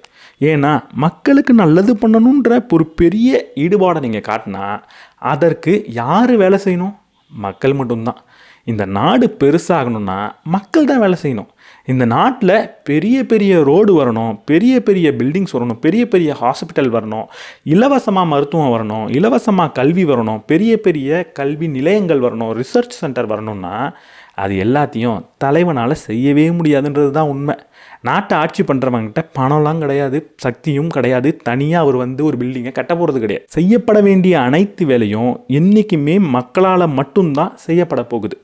அதனால நீங்கள் மக்கள் அதிகமாக வேலை வாங்கினா நமக்காக தான் நம்ம வேலை செய்கிறோம் அப்படின்னு நினைக்காம நம்மளோட ஆட்சியாளன் நம்மளை சுரண்டான் அப்படின்னு தான் பார்ப்பாங்க. மக்கள்கிட்ட நிறைய பணத்தை வரியாக கேட்டு பாருங்கள், நான் நல்ல மருத்துவத்தை கொடுக்க போகிறேன் அப்படின்ற ஒரு நோக்கத்தோடு நீங்கள் கேட்டு பாருங்கள். அப்படி கேட்டிங்கன்னா என்கிட்ட வரி அதிகமாக இவன் வாங்குறான் அப்படின்னு உங்களை வெறுப்பாங்களே தவிர மருத்துவத்தை மேம்படுத்துகிறான்னு உங்களை பாராட்ட மாட்டாங்க. அதனால நீங்கள் ரொம்ப நல்லவனா, மக்களுக்கு ரொம்ப நல்லது செய்யணும் அப்படின்னு நினைக்கிறதுக்கு பதிலாக நல்லது செய்கிறேன்னு சொல்லுங்கள். அதுக்கு பணம் பத்தலை அப்படின்னு சொல்லுங்கள். ஆனால் அந்த நல்லதை செய்கிறதுக்கான பணத்தை மக்கள்கிட்ட கேட்டுறாதீங்க. மக்கள் என்றைக்குமே அவங்களோட பணத்தை உங்கள்கிட்ட கொடுக்க மாட்டாங்க, அவங்களோட நேரத்தை உழைப்பை உங்கள்கிட்ட கொடுக்க மாட்டாங்க, நாட்டுக்காக செய்ய மாட்டாங்க. நாட்டுக்காக உழைக்காத மக்களும் நாட்டுக்காக பணம் கொடுக்க தயாராக இல்லாத மக்களும் இருக்கிற இடத்துல நீங்கள் என்ன செய்ய முடியும்? அவங்களுக்கு நிறைய நல்லது செய்யணும்னு நினைக்கிறதுக்கு பதிலாக முடிஞ்ச அளவுக்கு நல்லது செய்கிற மாதிரி நடிச்சுட்டு நம்மளோட பவரையும் நம்மளோட பணத்தையும் எப்படி தக்க வச்சுக்கலாம் அப்படின்னு யோசிங்க. அநியாயத்துக்கு எதிராக குரல் கொடுத்துக்கிட்டே இருக்கணும், ஆனால் அப்பப்போ அநியாயம் பண்ணணும். அநியாயம் பண்ணுறது எப்படின்னு நீ கற்றுக்கலன்னா உன்னால் ஆட்சி பண்ண முடியாது. ஒரு ஆட்சியில் இருக்கணும்னா அநியாயம் பண்ணுறது எப்படின்னு தெரியணும்னு அவர் சொல்கிறார். எப்படி அநியாயம் பண்ணணும்? மக்களுக்கு அநியாயம் பண்ணுறப்போ அவங்க அதை ரொம்ப நாளுக்கு ஞாபகம் வச்சுக்க போகிறது கிடையாது. அவங்க மறதி மிகுந்த மக்கள் தான். அவங்களுக்கு வாழ்க்கைன்றது ஒன்று இருக்குது. அவங்களுக்கு நிறைய பிரச்சனையை ஏற்கனவே நம்ம கொடுத்துட்டோம். அப்போது தேவையில்லாமல் பல விஷயங்களை ஞாபகம் வச்சுக்கிட்டு இருக்க மாட்டாங்க. அன்றாட வாழ்க்கைக்காக ஓடிக்கிட்டு இருப்பாங்க. அப்போ மக்கள் அநியாயத்தை எப்படி ஞாபகம் வச்சுக்கிட்டு இருப்பாங்கன்ற சைக்காலஜி புரிஞ்சுதுன்னா அநியாயம் பண்ணுறது எப்படின்றது நமக்கு தெரிஞ்சிடும். முதல்ல அநியாயம் பண்ணுறப்போ ஒரு சின்ன அநியாயத்தை ரொம்ப நாளுக்கு பண்ணிங்கன்னா மக்கள் உங்களை ஞாபகம் வச்சுக்கிட்டு இருப்பாங்க. அதே நேரத்தில் ஒரு பெரிய அநியாயத்தை டக்குன்னு பண்ணி முடிச்சிங்கன்னா மக்கள் அது ஒரு வாரத்துக்கு பேசிட்டு முடிஞ்சிருச்சு அப்படின்னு அடுத்த வேலைக்கு போயிடுவாங்க. என்றைக்குமே ஒரு அநியாயத்தை பண்ணியே ஆகணும் அப்படின்ற தேவை ஏற்பட்டால் முதல்ல அநியாயம் பண்ணவே கூடாது. ஆனால் பண்ணாதான் உங்களால் உங்களோட பவரில் இருக்க முடியுன்ற ஒரு சூழல் வருது. அப்போ நீங்கள் என்ன பண்ணணும்? அதை பொறுமையாக நீட்டி இழுத்துக்கிட்டு போகவே கூடாது. சட்டுன்னு எவ்வளவு சீக்கிரம் முடியுமோ பண்ணணும். அப்படி டக்குன்னு பண்ணிவிட்டு மக்களுக்கு தொடர்ந்து அடுத்த பொழுதுபோக்கை கொடுத்துக்கிட்டே இருந்தீங்க அப்படின்னா கொஞ்ச நாளுக்கு பேசிட்டு அதுக்கப்புறம் மறந்து போயிடுவாங்க. ஒரு பிரின்ஸ் அப்படின்றவன் எந்நேரமும் போரை பற்றி சிந்திச்சுக்கிட்டே இருக்கணும். போர்க்காலம் வரட்டும், போரை பற்றி பிளான் பண்ணிக்கலாம் அப்படின்னு நம்ம நினைக்கவே கூடாது. போர்க்காலத்தை விட சாதாரண அமைதியான சூழல்களில் தான் அவன் போரை பற்றி அதிகமாக சிந்திக்கணும். சுற்றி இருக்கக்கூடிய இடங்கள் எப்படி இருக்குது, எந்த இடத்துலேருந்து எப்படிப்பட்ட தாக்குதலை நம்ம பண்ணலாம், நம்மள்கிட்ட இருக்கிற படையில் எந்த படை பலவீனமானது, எது பலம் வாய்ந்தது, இப்படி தன்னோட போர்க்கால சூழலை முன்னாடியே கருத்தில் கொண்டு போருக்காக தயாராகக்கூடியவனால தான் நிலைத்து பிரின்ஸாக இருக்க முடியும். இது ஜஸ்ட் அரசியலுக்கு மட்டும் பொருந்தி போகிற ஒரு விஷயம் கிடையாது. இது நம்ம எல்லாருக்குமே பொருந்தி போகிறது தான். பிரச்சனை வரட்டும், சால்வ் பண்ணிக்கலாம் அப்படின்னு நம்ம எக்காரணத்தை கொண்டு இருந்துடவே கூடாது. பிரச்சனைக்கு முன்னாடியே பிரச்சனைக்கு தயாராக முடிஞ்ச ஒரு நபரால் தான் பிரச்சனையை கையாள முடியும். வாழ்க்கையில் பிரச்சனையே இல்லாத காலத்தில் சும்மா ஜாலியாக இருந்துட்டு போயிடலாம் அப்படின்னு நினைக்கவே கூடாது. அது மக்களோட மைண்ட் செட். ஆனால் ஒரு பிரின்ஸ் அப்படின்றவன் இன்றைக்கும் அப்படி யோசிக்கக்கூடாது. அவன் ஒவ்வொரு நேரமும் எதிர்காலத்தை பற்றியும் அவனுக்கு எது முக்கியமோ அதை பற்றியும் சிந்திச்சுக்கிட்டே இருக்கணும். ஒரு பிரின்ஸுக்கு எது முக்கியம்? போர் அப்படின்ற விஷயந்தான். தலை சிறந்த ஏமாத்துக்காரனாக இருக்கிறது அப்படின்றத கற்றுக்கோங்க. நீங்கள் நல்லது செய்யணும்னு கூட நினச்சிட்டு போங்க, தப்பே கிடையாது. ஆனால் ஏமாற்ற உங்களுக்கு தெரிஞ்சிருக்கணும். எனக்கு ஏமாற்றவே தெரியாதுப்பா அப்படின்னு நினச்சிங்கன்னா தோற்று போயிடுவீங்க. ஏன்னா மக்கள் என்றைக்குமே ஏமாற தயாராக இருக்காங்க. நான் ஏமாற்றாம தான் மக்களை ஜெயிக்க போகிறேன் அப்படின்னு நீங்கள் நினச்சிங்கன்னா நீங்கள் அப்படி நினைக்கலாம். ஆனால் மற்ற நபர்கள் நான் மக்களை ஏமாற்ற தயார்னு சொல்லலாம். அவங்க மக்களை ஏமாற்ற ரெடியாக இருக்கிறப்போ மக்கள் அவங்கள்ட்ட போய் ஏமாறுவாங்களே தவிர உங்கள்கிட்ட இருக்கிற உண்மையை பார்த்து உங்கள்கிட்ட வரமாட்டாங்க. அதனால் நீங்கள் மக்களை ஏமாற்றவே தயாராக இருந்திருங்க. உதாரணத்துக்கு, நான் உங்களுக்கு டேக்ஸே வாங்க மாட்டேன், 0 பண்ணிவிடுவேன் அப்படின்னு உங்களால் பேச முடிஞ்சால் பேசிடுங்க. ஏன்னா நீங்கள் ஏமாத்தினா கூட மக்கள் உங்களை தேர்ந்தெடுப்பாங்க. ஏமாற்றாமல் உண்மையை சொல்லி பாருங்கள். டேக்ஸ் எல்லாம் 0லாம் பண்ண முடியாதுங்க, நான் உங்கள்கிட்ட 18%, 20% டேக்ஸ் போட தான் போகிறேன் அப்படின்னு நேர்மையாக இருந்து பாருங்கள். உங்களை மக்கள் தேர்ந்தெடுக்க மாட்டாங்க. நிறைய பொய்யான வாக்குறுதி கொடுக்க தெரிஞ்சாதான் உங்களை மக்கள் தேர்ந்தெடுப்பாங்க. நீங்கள் 5 நல்லது செய்யலான்ற ஒரு முடிவில் இருக்கீங்கன்னா 10, 15 அதை சொல்லிடுங்க. நீங்கள் செஞ்ச 5 அவங்க ஞாபகம் வச்சுக்கிட்டு மற்றதை மறந்து போயிடுவாங்க. ஆனால் உள்ள வரத்துக்கு முன்னாடியே என்னால் 5 தாங்க முடியும், நம்மள்ட்ட இருக்கிற வளங்கள்லாம் இவ்வளவு தான், ரிசோர்ஸ் இவ்வளவு தான் கணக்கு போட்டு காட்டிகிட்டு இருந்தீங்கன்னா மக்களை ஏமாற்ற இன்னொரு நபர் வந்து நான் 20 செய்கிறேன் 30 செய்கிறேன்னு சொல்வார். அப்போ மக்கள் 30 செய்கிறாராம்ப்பா அப்படின்னு அவரை தேர்ந்தெடுப்பாங்க. உங்களை தேர்ந்தெடுத்திருந்தா கூட 5 கிடச்சிருக்கும். ஆனால் அவர் 30ன்னு சொல்லிட்டு 1 செஞ்சுருப்பார். மக்கள் என்ன பண்ணியிருப்பாங்க தெரியுமா? 1 செஞ்சதை மட்டுமே பேசிகிட்டு இருப்பாங்க. அப்போ தான் உங்களுக்கு புரியும், நம்ம ஏமாற்றிருக்கலாம் போலையே, தேவையில்லாத பொய்யை சொல்லியிருக்கலாம் போலையே அப்படின்னு. பொய் சொல்ல தயங்காதீங்க, பொய் சொல்ல கற்றுக்கோங்க. நீங்கள் 5 நல்லது செஞ்சால் போரும், ஆனால் 20, 50ன்னு சொல்கிறதுக்கு கற்றுக்கோங்க. அதை சொல்லும் போது தான் மக்கள் உங்கள் கையில் பதவியையும் பவரையும் கொடுப்பாங்க. நீங்கள் செஞ்ச 5 வச்சே உங்களை என் தலைவன் நல்லவன் அப்படின்னு சொல்லுவாங்க. திரும்பவும் சொல்கிறேன், மக்கள் நல்ல தலைவனை தேர்ந்தெடுக்கிறதுக்காக இல்லை, தேர்ந்தெடுத்த தலைவனை நல்லவன் அப்படின்னு நிரூபிக்கிறதுக்காக தான் இருக்காங்க. பிரின்ஸ் ஆகணும் அப்படின்ற தீவிர வெறி உங்கள்கிட்ட இருக்கலாம். நான் பிரின்ஸ் ஆக போகிறேன் அப்படின்ற எல்லா திறமையையும் வித்தையையும் நீங்கள் கற்றுக்கிட்டு இருக்கலாம். ஆனால் யாராவது ஒரு நபர் அடுத்த நாளே வந்து நீ தான்ப்பா பிரின்ஸ், நான் எல்லாத்தையும் பார்த்துக்கிறேன் அப்படின்னு தட்டில் பதவியை எடுத்துகிட்டு வந்து உங்கள் கையில் கொடுத்தாங்கன்னு வைங்க, அந்த பதவியை வேணான்னு சொல்லிவிடுங்க. எப்போவுமே ஒரு பதவியை மட்டும் இன்னொருத்தவர் சுலபமாக கொடுக்குறாருன்றதுக்காக வாங்கிடாதீங்க. அதை இன்ஹெரிட் பண்ணிடாதீங்க. எனக்கு சுலபமாக கிடச்சிது, எனக்கு ஒருத்தவர் கொடுத்துட்டாரு, நான் வாங்கிக்கிட்டேன் அப்படின்னு ஒரு போற்றைகளை பண்ணிடாதீங்க. நீங்கள் தான் இந்த உலகத்திலேயே இருக்கிற தலை சிறந்த தலைவனாக இருக்கலாம். ஆனால் அதுக்காகலாம் சுலபமாக தலைமை உங்களுக்கு கிடச்சிதுன்னா மக்கள் என்ன தெரியுமா சொல்லுவாங்க? இவனுக்கு தலைமைக்கு தகுதியே கிடையாது, இலவசமாக கிடச்சிருச்சு, சுலபமாக கிடச்சிருச்சு, அதனால இவனை தலைவன் எல்லாரும் சொல்கிறாங்கன்னு பேச ஆரம்பிச்சிருவாங்க. உங்களை சுற்றி இருக்கிற நபர்லாம் அதையே காரணமாக வச்சு உங்களை அடிக்க ஆரம்பிச்சிருவாங்க. நீங்கள் தலை சிறந்த தலைவன் அப்படின்னு அதுக்கப்புறம் நிரூபிக்கவே முடியாது. மக்கள் எப்போவுமே இவன் தலைவனானதுக்கு காரணம் இந்த சுலபமான ஒரு ஹெல்ப் தான், சப்போர்ட் தான் அப்படின்னு சொல்லிக்கிட்டே இருப்பாங்க. அதற்கப்புறம் இது எனக்கு வேணாம், நான் திரும்ப ஃபஸ்ட்லேருந்து வந்துக்கிறேன், என் திறமையை நான் காட்டுறேன் நீங்கள் நினச்சா கூட மக்கள் பார்க்கவே மாட்டாங்க, மறந்துடுவாங்க. என்றைக்குமே சுலபமாக வரக்கூடிய தலைமையை வாங்கிக்காதீங்க. நீங்களாக அடித்து உழைச்சி மேலே வாங்க, நீங்களாக தந்திரம் பண்ணுங்கள், நீங்களாக கூட ஏமாத்துங்க. ஆனால் நீங்கள் சம்பாதிச்சு தான் இருக்கணும் தலைமை. அப்படி இருக்கும்போது தான் அது உங்களுக்கு ஒரு கோட்டையாக இருக்கும், யார் நினச்சாலும் தவிர்க்க முடியாது. மக்களே இவர் சுயமாக வந்தவர்டா அப்படின்னு சொல்லுவாங்க. உண்மையாகவே உங்களுக்கு நிகராக ஒரு நபரை உருவாக்குனீங்கன்னா அவரால் தான் நீங்கள் அழிய போகிறீங்கன்றதை மனசில் வச்சுக்கோங்க.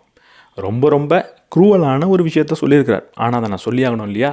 உங்களுக்கு கீழே இருக்கிற ஒரு நபரை வளர விடாதீங்க அப்படின்னு சொல்கிறார். உங்களுக்கு அடுத்த நிலையில் இருக்கக்கூடிய ஒரு நபரை அடுத்த நிலையிலேயே வச்சுக்கோங்க, உங்களுக்கு நிகராக கொண்டு வராதிங்க. அப்படி நீங்கள் பண்ணிங்கன்னா நீங்கள் ஒரு கோடாலியை பட்டை தீட்டுறீங்க. அந்த கோடாலி எதிரியை வெட்ட போகிறதில்ல, உங்களை தான் வெட்டும் அப்படின்னு சொல்கிறார். எப்போ நீங்கள் ஒரு நபரை வளர்த்து விட்டுறீங்களோ அவர் உங்களை தோற்கடிக்கணும்னு நினைக்காம கூட இருக்கலாம். ஆனால் மக்கள் என்ன தெரியுமா சொல்லுவாங்க? அவரை பார்த்து இவரால் தான் இவர் வந்தார், இவரால் தான் இவர் வளர்ந்தாருன்னு பேசிக்கிட்டே இருப்பாங்க. அப்படி பேசிக்கிட்டே இருக்கிறப்போ அவருக்கு அதுவே ஒரு கில்ட்டை கொடுக்கும். அந்த கில்ட்டை போக்கிக்கிறதுக்காக என்ன செய்வார்? உங்களை விட சிறந்த நபர்னு நிரூபிக்க முயற்சி பண்ணுவார், உங்களையே தோற்கடிப்பார். உங்களுக்கு அடுத்த நிலையில் இருக்கிற நபரை அடுத்த நிலையிலேயே வச்சுக்கிறது தான் புத்திசாலித்தனம்னு சொல்கிறார். இந்த மனுஷங்க இருக்காங்கல்ல, மனுஷங்க ரொம்ப ரொம்ப ரொம்ப மோசமானவங்க அப்படின்னு சொல்கிறார். என்றைக்குமே ஒரு மனிதனை நம்பாதீங்க அப்படின்னு சொல்கிறார். மக்கள் பொய் சொல்லக்கூடிய நபர்கள் அப்படின்னு சொல்கிறார். உங்கள் கூட இருக்கக்கூடிய அனைத்து மனிதனும் பொய் சொல்லுவான் அப்படின்னு சொல்கிறார். சுயநலவாதி அப்படின்னு சொல்கிறார். மேக்கியாவெல்லியோட ஐடியாலஜியை பேசுகிறது இதனால தான் ரொம்ப ரொம்ப ஒரு சேலஞ்சிங்கான விஷயம். தப்பான விஷயத்தை நம்ம கன்வே பண்ணிடக்கூடாதுன்றதில் ரொம்ப கவனமாக இருக்கணும். இப்படி இவர் சொல்கிறாரு, இது உண்மை இல்லைன்னு இங்கேயே நான் பிரேக் பண்ணி கூட சொல்லிடுறேன். யூஸ்வலாக டிஸ்கிரிப்ஷனை நான் நினைக்கிற விஷயத்த எண்டில் சொல்லுவேன், இல்லை ஸ்டார்டிங்கில் சொல்லுவேன். இந்த பாயிண்டில் இங்கேயே சொல்லணும்னு எனக்கு தோணுது. உங்கள் கூட இருக்கிற நபர்கள் என்றைக்குமே உங்கள் முதுகில் குத்துறதுக்கு தயங்க மாட்டாங்க அப்படின்னு சொல்கிறார். அதனால என்றைக்கோ ஒரு நபரை நீங்கள் நம்புறீங்கன்னா அவரை நம்பாதீங்க. அவர் எனக்கு சத்தியம் பண்ணி கொடுத்துருக்கிறாரு, அவர் எனக்கு விசுவாசமாக இருக்கக்கூடியவர் அப்படின்லாம் நீங்கள் நம்பக்கூடாது. என்றைக்குமே ஒரு நபர் கூட ஒரு டிபெண்டன்சியை வச்சுக்கணும். ஒரு நபர் எப்போ உங்கள் கூட டிபெண்ட் ஆகியிருக்காரோ அப்போ தான் உங்களுக்காக நல்லது செய்வார். அவரை டிபெண்ட்டாக நீங்கள் வச்சுக்க கற்றுக்கணும். அவர் சத்தியம் பண்ணிட்டாரு, அவர் நல்லவர், அவர் லாயலானவர் அப்படின்ற ரீசனெல்லாம் நம்பிட்டு இருந்தீங்கன்னா இங்கே வேலைக்கு ஆகாது. என்றைக்கோ ஒரு நாள் அவரால் தான் நீங்கள் உங்களோட மரணத்தை சந்திப்பீங்க. ரொம்ப நாளுக்கு பிரின்ஸாக இருக்கணும்னா ஒரு விஷயம் ரொம்ப முக்கியம். நாட்டு மக்களுக்கு தொடர்ந்து கண் கவர் வித்தைகளை காட்டிக்கிட்டே இருக்கணும். நிறைய என்டர்டெயின்மெண்ட்டுக்கான விஷயங்களை பண்ணி கொடுத்துக்கிட்டே இருக்கணும்.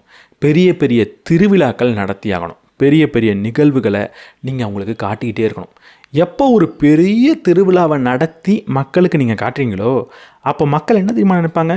இவ்வளவு பெரிய திருவிழாவை நமக்கு பண்ணியிருக்காருன்னா நம்மளோட தலைவர் ரொம்ப பெரிய ஆள் அப்படின்ற ஒரு இமேஜை கொண்டு வருவாங்க. அது உங்களுக்கு ஒரு ரெப்புடேஷனையும் கொடுக்கும். மக்களை விட உயரிய மனிதர், நீங்கள் ஒரு சூப்பர் பவர் இருக்கிற ஒரு மனிதர் அப்படின்னு மக்கள் உங்களை பார்க்கவும் ஆரம்பிப்பாங்க. முடிஞ்சால் நிறைய மேடை நாடகங்களில் நடிங்க. ஜூலியஸ் சீசர் இருக்கார்ல, அவர் அடிக்கடி மேடை நாடகங்களில் நடிப்பாராம். அதில் முக்கிய கதாபாத்திரத்தில், நல்ல கதாபாத்திரத்தில் நடிப்பாராம். நல்லவர் மாதிரியான, சூப்பர் ஹீரோ மாதிரியான கதாபாத்திரத்தில் நடிப்பாராம். அப்படி நடிக்கும் போது காலப்போக்கில் மக்கள் அவரையே ஒரு ஹீரோ அப்படின்னு பார்க்க ஆரம்பிச்சிட்டாங்க. அவர் நாடகத்தில் தான் ஹீரோ அப்படின்றத தாண்டி அவர் ஹீரோ அப்படின்னு பார்க்க ஆரம்பிச்சிட்டாங்க. முடிந்தால் நிறைய மேடை நாடகத்தில் நடிங்க. முக்கிய நல்ல கதாபாத்திரத்தில் நடிங்க, வில்லன் கதாபாத்திரத்தில் நடிக்கக்கூடாது. அதே போல் நிறைய கண்கவர் வித்தைகளை காட்டுங்க, திருவிழாவை காட்டுங்க, கிளாடியேட்டர் ஷோஸை காட்டுங்க. ரோம் சாம்ராஜ்யத்தை எடுத்து பார்த்தீங்கன்னா அங்கே பல கண்கவர் வித்தைகள் நடந்திருக்கும், நிறைய கிளாடியேட்டர் ஷோஸ் நடந்திருக்கும், பெரிய பெரிய திருவிழாக்கள் கொண்டாடி இருப்பாங்க. இப்படி பல விஷயங்கள் நீங்கள் பண்ணியே ஆகணும். இன்றைக்கி நம்ம மத்தியில் இருக்கிற பல திருவிழாக்களை எடுத்துக்கோங்க. நம்மள்கிட்ட இருக்கிற பல திருவிழாக்கள் இப்படிப்பட்டது தான். ஏதோ ஒரு மன்னன் அவன் நாட்டு மக்களை வியப்படைய செய்யறதுக்காக உருவாக்குனது தான் இப்படிப்பட்ட பல திருவிழாக்கள். இந்த மாதிரி நீங்களும் அடிக்கடி திருவிழாக்களை உருவாக்குங்க. மக்களை என்டர்டைன் பண்ணிக்கிட்டே இருங்க. அவங்கள குஷிப்படுத்திக்கிட்டே இருங்க. அப்படிலாம் பண்ணிங்கன்னா உங்களை ஒரு பெரிய நபராக மக்கள் பார்க்குறத தவிர்க்கவே முடியாது. உங்களுக்கு 2 பக்கத்து வீட்டுக்காரங்க இருக்காங்கன்னு வச்சுக்கோங்க. இப்போ 2 பேரும் சண்டை போட ஆரம்பிச்சிட்டாங்க. நீங்கள் நான் நடு வீட்டுக்காரன், நான் நடுவுலையே தான் இருப்பேன், நீங்கள் 2 பேரும் சண்டை போட்டுக்கோங்க, நான் நடுநிலையானவன் அப்படின்னு சொல்லிடவே கூடாது. ஏதாவது ஒரு பக்கம் போயே ஆகணும். யார் இந்த 2 சைடில் பலசாலின்னு நினைக்கிறீங்களோ அவங்க சைடு போயிடுங்க. யார் ஜெயிக்கிறதுக்கான வாய்ப்பு அதிகம்னு நினைக்கிறீங்களோ அவங்க சைடு போயிடுங்க. நடுவுலேயே இருந்துகிட்டு இருந்தீங்கன்னா என்ன நடக்கும் தெரியுமா? இந்த 2 பேர் சண்டை போட்டுட்டு அதில் ஒரு நபர் ஜெயிச்சிருவான். அப்படி ஜெயிக்கிறவன் கண்டிப்பாக பலசாலியாக இருப்பான். அவன் ஜெயிச்சுட்டு என்ன தெரியுமா சொல்லுவான்? பரவாயில்லையே, நீ நடுநிலையிலே இருந்தியே, நீ ரொம்ப நல்லவன் சொல்லுவான்னு நினைக்கிறீங்களா? கண்டிப்பாக சொல்ல மாட்டான். எனக்கு நீ சப்போர்ட் பண்ணல அப்படின்னு தான் கேட்பான். உங்களை அடுத்த எதிரியாக பார்க்க ஆரம்பிப்பான். நான் ஒருத்தவனை தோக்கடிச்சிட்டேன், அடுத்து ஒன்றை தான் தோக்கடிக்க போகிறேன் அப்படின்னு சொல்லுவான். அதனால 2 நாடு போர் புரிஞ்சுக்கிட்டு இருந்தது அப்படின்னா நீங்கள் ஆட்சி பண்ணக்கூடிய நாடை நடுநிலையான நாடாக வச்சுக்காதீங்க. 2 பேரில் ஏதாவது ஒரு ஆளுக்கு சப்போர்ட் பண்ண ஆரம்பிச்சிருங்க. அப்படி சப்போர்ட் பண்ணிங்கன்னா அவர் ஜெயிச்சாருன்னா உங்களுக்கு நல்லது. ஒருவேளை அவர் தோத்தாருன்னா உங்களுக்கு 50% வாய்ப்பு இருக்குது உங்களுக்கு கெட்டது நடக்கிறதுக்கு. ஆனால் 2 பேருக்கு நடுவுலே நின்றுட்டு இருந்தீங்கன்னா யார் ஜெயிச்சாலும் உங்களுக்கு கெட்டது தான். அப்போ 100% உங்களுக்கு ஆபத்து தான். ஏதாவது ஒரு சைடை தேர்ந்தெடுங்க. யார் பலசாலியோ அந்த சைடை தேர்ந்தெடுங்க. அரண்மனை ரொம்ப பாதுகாப்பான விஷயமா இருக்கலாம். ஆனால் அரண்மனைக்குள்ளேயே இருந்துகிட்டு இருக்கக்கூடாது. அரண்மனைக்குள்ளேயே இருந்தீங்கன்னா மக்கள் என்ன பண்ணிக்கிட்டு இருக்காங்க அப்படின்றது தெரியாது. அடிக்கடி வெளியே வாங்க. மக்களோட போய் கலந்துரையாடுங்க. மக்கள் என்ன செய்கிறாங்கன்றதை கவனிங்க. அரண்மனைக்குள்ளேயே இருக்கக்கூடாது, வெளியேவும் இருந்துக்கிட்டே இருக்கக்கூடாது. அப்பப்போ வெளியே வந்துட்டு போனீங்கன்னா பார்க்குற மக்களுக்கு அடுத்து உங்களை எப்போ பார்ப்போம் அப்படின்ற ஒரு ஆர்வம் வரும். அதே நேரத்தில் உங்களுக்கு மக்கள் என்ன பண்ணிக்கிட்டு இருக்காங்க அப்படின்றதும் தெரியும். எந்நேரமும் வெளியே இருந்தீங்கன்னா இவர் நம்மால் தான் எந்நேரமும் வெளியே தான் இருப்பார் அப்படின்னு உதாசீனப்படுத்திட்டு போயிடுவாங்க. அப்பப்போ வெளியே வாங்க. அப்படி வெளியே வரப்போ மக்களை கூர்ந்து கவனிச்சிருங்க. திரும்பி அரண்மனைக்குள்ளே போயிடுங்க. ஆனால் அரண்மனைக்குள்ளேயே இருந்துடலாம், மக்கள் ரொம்ப என்ன எதிர்பார்ப்பாங்க அப்படின்னு நினச்சிடாதீங்க. மக்கள் உங்களை மறந்துடுவாங்க. எப்பவும் கூட இருந்தீங்கன்னா உங்களை உதாசீனப்படுத்துவாங்க. எப்பவுமே கூட இல்லை அப்படின்னா உங்களை மறந்துடுவாங்க. அப்பப்போ கூட இருந்தீங்க அப்படின்னா உங்களை வியந்து பார்ப்பாங்க. நீங்கள் அடுத்து எப்போ வருவீங்கன்னு எதிர்பார்த்துக்கிட்டே இருப்பாங்க. காலத்துக்கு ஏற்ற மாதிரி நீங்கள் நடந்துக்கிட்டே ஆகணும். சொல்ல போனால் ஒரு பச்சோந்தியாக இருக்கணும். ரொம்ப முக்கியமாக ஒரு விஷயத்தை புரிஞ்சுக்கணும். அறம் அப்படின்றதும் நம்மளோட கொள்கை அப்படின்றதும் ஒரு கருவி. அந்த கருவியை எல்லாத்துக்கும் பயன்படுத்தக்கூடாது. சுத்தி அப்படின்றது ஒரு கருவி. அந்த கருவியை எதுக்கு பயன்படுத்துவீங்க? ஆணி அடிக்கிறதுக்கு தான் பயன்படுத்தணும். திடீர்னு ஒரு பேப்பரை கையில் கொடுத்து இது 2ஆக கிழிச்சு கொடுங்கன்னு சொன்னால் சுற்றி எடுத்து அடிக்கக்கூடாது. கத்திரிக்கோலை தான் பயன்படுத்தணும். நீங்கள் கொள்கைன்னு ஒன்று வச்சுக்கிட்டு இருக்கலாம். இதுதான் அறம், என்னோட கொள்கை, என்னோட அடையாளம் அப்படின்னு நீங்கள் வச்சுக்கிட்டு இருக்கலாம். அதெல்லாம் எங்கே பயன்படுத்தணுமோ அங்கே தான் பயன்படுத்தணும். எல்லா இடத்துக்கும் அதுதான் அப்படின்னு எடுத்துகிட்டு போனீங்கன்னா மக்கள் உங்களை பைத்தியக்காரனாக பார்ப்பாங்க. சில நேரங்களில் நார்மலாக நீங்கள் இருந்தீங்கன்னா, நல்லவனாக இருந்தீங்கன்னா மக்கள் கண்ணுக்கு பைத்தியக்காரனாக தான் தெரிவிங்க. அதனால் நீங்கள் வச்சுக்கிட்டு இருக்கக்கூடிய கொள்கை, நீங்கள் வச்சுக்கிட்டு இருக்கக்கூடிய அறம், உங்களோட அடையாளம் எல்லாத்தையும் கருவியாக பயன்படுத்துங்க. எங்கே யூஸ் பண்ணணுமோ அங்கே யூஸ் பண்ணணும். எல்லா இடத்துக்கும் அதை தூக்கிட்டு போனீங்கன்னா அதை மக்கள் உதாசீனப்படுத்த ஆரம்பிச்சிருவாங்க. எக்காரணத்தை கொண்டும் யாரோட உதவியும் நாடி அவங்கள சார்ந்து இருந்துடாதீங்க. நீங்கள் யாரால் அழிய போகிறீங்க அப்படின்றத கண்டுபிடிக்கணுன்னா கண்டுபிடிச்சிடலாம். யாருக்கிட்ட உதவி நாடி நீங்கள் இருக்கீங்க அப்படின்ற கேள்வியை கேளுங்க. யாரை சார்ந்து நீங்கள் இருக்கீங்கன்ற கேள்வியை கேளுங்க. அதுதான் உங்களோட கதவு. அது மூலமாக தான் எதிரி உள்ளே வர போகிறான், ஆபத்து உள்ளே வரப்போகுது, உங்களோட யமன் உள்ளே வர போகிறான். அந்த கதவை மூடிடுங்க. எங்கெல்லாம் நான் யார் யாரையோ சார்ந்து இருக்கணும் அந்த இடத்துலலாம் என்னோட சார்பை நான் துண்டிக்கிறதுக்கு என்ன மாதிரியான பலத்தை நான் சேர்த்துக்கணும் அப்படின்னு பாருங்கள். எப்படிப்பட்ட பயிற்சி பண்ணணும்னு பாருங்கள். அடுத்தவங்களை சார்ந்து என்றைக்குமே இருக்காதீங்க. அடுத்தவங்களோட உதவியை நாடி என்றைக்குமே இருக்காதீங்க. உங்களை சார்ந்து பல பேர் இருக்கணும். நீங்கள் யாரையும் சார்ந்திருக்கக்கூடாது. எல்லாருமே உங்களை சார்ந்திருக்கணும். நீங்கள் யாரையும் சார்ந்திருக்கக்கூடாது. அப்படி இருக்கும்போது நீங்கள் தான் நீண்ட காலத்துக்கு பிரின்ஸாக இருக்க போகிறீங்க. இந்த உலகத்திலேயே நீங்கள் மட்டும்தான் தலை சிறந்த தலைவர் அப்படின்னு நினச்சிடவே கூடாது. ஆனால் அப்படி நடந்துக்கணும். ஆனால் உங்கள் மனதில் அந்த எண்ணம் இருக்கக்கூடாது. உங்களை விட தலை சிறந்த தலைவர்கள் பல பேர் இந்த உலகத்தில் இருந்திருக்காங்கன்ற உண்மையை நீங்கள் புரிஞ்சுக்கணும். அதை புரிஞ்சுக்கிட்டதுக்கப்புறம் என்ன தெரியுமா செய்யணும்? அவங்கள பற்றி தொடர்ந்து படிக்கணும். நிறுத்தவே கூடாது. ஒவ்வொரு தலை சிறந்த தலைவர்களை பற்றியும் படிச்சுக்கிட்டே இருக்கணும். அலெக்சாண்டர் தி கிரேட்டாக இருக்கட்டும், நெப்போலியனாக இருக்கட்டும், யாராக இருந்தாலும் அவங்கள பற்றி படிச்சுக்கிட்டே இருக்கணும். நல்ல தலைவர்களாக இருக்கட்டும், மோசமான தலைவர்களாக இருக்கட்டும், தலைவர்களாக அவங்க இருந்திருக்காங்க அப்படின்னு உங்களுக்கு தெரிஞ்சால், உங்களை விட திறமைசாலியாக இருந்திருக்காங்கன்றது உங்களுக்கு தெரிஞ்சால் அவங்கள பற்றி படிங்க. முக்கியமாக என்ன தெரியுமா படிக்கணும்? அவங்க என்னெல்லாம் தப்பு பண்ணாங்க, எதனாலலாம் அழிஞ்சு போனாங்க அப்படின்றத படிக்கணும். படிக்கிறது மட்டும் கிடையாது, தினமும் 100 தடவை அதை நீங்கள் மனப்பாடம் பண்ணணும். அந்த செயலை உங்கள் வாழ்க்கையில் செஞ்சிடவே கூடாது. தலை சிறந்த தலைவன் நீங்கள் மட்டுமே கிடையாதுன்றதை புரிஞ்சுக்கணும். நம்மளை விட தலை சிறந்த நபர்கள் நிறைய பேர் இருந்து அழிஞ்சு போனாங்கன்றதை நீங்கள் உணரணும். அவங்க அழிஞ்சு போனதுக்கு காரணம் என்னன்றதை மனப்பாடம் பண்ணி ஒவ்வொரு நாளும் உங்களுக்கு நீங்களே ஞாபகம் படுத்திக்கணும். நீங்கள் ஆட்சியை பிடிச்சிங்கன்னா உங்களுக்கு முன்னாடி யாரை ஆட்சி பண்ணாங்களோ அவங்கள மக்கள் மொத்தமாக மறக்கிற மாதிரி செய்யணும். நிறைய பொழுதுபோக்குகளை உருவாக்கணும். அந்த பொழுதுபோக்கில் எல்லாத்துலேயுமே இதற்கு முன்னாடி ஆட்சியில் இருந்தவங்களை காமெடியனாக காட்டணும். அவங்க செஞ்ச தவறை சுட்டி காட்டணும். அவங்கள மக்கள் ஒரு நல்ல மனிதனாக ஞாபகம் வச்சுக்கக்கூடாது. அவங்கள மக்கள் ஒரு ஜோக்கராக பார்க்க ஆரம்பிக்கணும். அவங்கள மக்கள் என்னோட தலைவன்னு சொன்னால் அதை அசிங்கன்ற மாதிரி உணர வைக்கணும். அதுக்கு உங்கள் கையில் இருக்கிற ஆயுதம் தான் பொழுதுபோக்கு. இந்த பொழுதுபோக்கில் தொடர்ந்து மக்களை ஈடுபடுத்திக்கிட்டே இருங்க. பொழுதுபோக்கை வச்சு தான் உங்களால் ஆட்சியை தக்க வச்சுக்க முடியும். இந்த பொழுதுபோக்கை வச்சு உங்களோட எதிரிகளை உங்களால் வீழ்த்த முடியும். இந்த பொழுதுபோக்கில் உங்களோட எதிரிகளை ரொம்ப மோசமான மனிதர்களாக காட்டலாம், ஜோக்கராக காட்டலாம். அதே நேரத்தில் இந்த பொழுதுபோக்கு எப்போவுமே உங்களோட கட்டுப்பாட்டில் இருக்கிறதுனால உங்களுக்கு எதிராக யாராவது பொழுதுபோக்கில் பேசினா அதை உங்களால் காப்பாற்றவும் முடியும், தடுக்கவும் முடியும், அவங்கள தண்டனைக்குள்ளவும் கொண்டு போக முடியும். ஆனால் நீங்கள் உங்களோட ஐடியாலஜியை பொழுதுபோக்கு மூலமாக பேச முடியும், பொழுதுபோக்கில் எதிரிகளை வீழ்த்த முடியும். பொழுதுபோக்கு அவ்வளவு பவர்ஃபுல்லான ஒரு விஷயம். இதை பயன்படுத்தி உங்களுக்கு முன்னாடி ஆட்சியில் இருந்த நபர்களை மொத்தமாக மறக்கடிங்க, அவங்கள அவமானப்படுத்துங்க, அவங்கள ஜோக்கராக மாற்றுங்க. உங்களுக்கு பிடிக்காத நபர் கண்டிப்பாக இன்னும் பதவியில் இருந்துக்கிட்டே இருப்பாங்க. அவங்களோட பதவியை பறித்தெடுக்கிறதுக்கான சக்தி உங்கள்கிட்ட இல்லாமல் போகலாம். நீங்கள் பிரின்ஸ் ஆனதுக்கப்புறம் இன்னுமே அவங்க பவரில் இருப்பாங்க, இன்னுமே சக்தி படைத்தவங்களாக இருப்பாங்க, இன்னுமே மக்களோட செல்வாக்கு அவங்களுக்கு இருக்கும். என்ன தெரியுமா பண்ணணும்? அவங்கள நண்பர்களாக்கிக்கணும். அவங்கள தயவு செஞ்சு எதிர்க்க செய்யாதீங்க. அவங்கள ஒழிச்சு கட்டலாம்னு நினைக்காதீங்க. நீங்கள் உயரிய பதவிக்கு வந்துட்டீங்க, நீங்கள் பிரின்ஸ் ஆகிட்டீங்க, நான் ஒரு ராஜாவாகிட்டீங்க. அப்போவும் அவங்க பவரை தக்க வச்சுக்கிட்டு இருக்காங்க, மக்களோட செல்வாக்கை கையில் வச்சுக்கிட்டு இருக்காங்கன்னா என்ன காட்டுது தெரியுமா? அவங்க ரொம்ப பெரிய தந்திரவாதின்றதை காட்டுது, ரொம்ப பெரிய பலசாலின்னு காட்டுது. அவ்வளவு பலம் வாய்ந்தவனை எதிர்க்கவே கூடாது. நம்மளோட நண்பனாக மாற்றிக்கணும். அவங்கள ஆதரித்து நண்பனாக மாற்றிக்கோங்க. அவங்களுக்கு சில தேவை இருக்கும், அந்த தேவையை பூர்த்தி பண்ணுங்கள். அவங்கள்ட்ட சொல்லுங்கள், என்னால் உனக்கு எந்த ஒரு ஆபத்தும் கிடையாது, நான் உனக்கு எதிராக எதுவும் செய்ய மாட்டேன், உனக்கு என்ன வேணாலும் கொடுக்கறதுக்கு நான் தயார், என் பக்கம் வா அப்படின்னு பேச பாருங்கள். சமரசமாக போங்க, நண்பர்களாக ஆக்கிக்கோங்க. அவங்கள எதிர்க்கிறேன், அவங்கள ஒழிச்சு கட்டுறேன்னு நினச்சிங்கன்னா காலப்போக்கில் நீங்கள் தான் இல்லாமல் போவீங்க. நீங்கள் என்ன வேணால் பண்ணலாம், ஆனால் லக்குன்ற ஒரு விஷயம் வேணுன்றதை மறந்துடாதீங்க. எல்லாமே உங்கள் கட்டுப்பாட்டில் இருக்குன்னு நினச்சிடாதீங்க. ரொம்ப தலைக்கணத்தோடு ஆடிடாதீங்க. சில நேரங்களில் நீங்கள் நல்ல செயல் செய்யும் போது கூட நீங்கள் நினச்ச விளைவு வராமல் போயிடலாம்.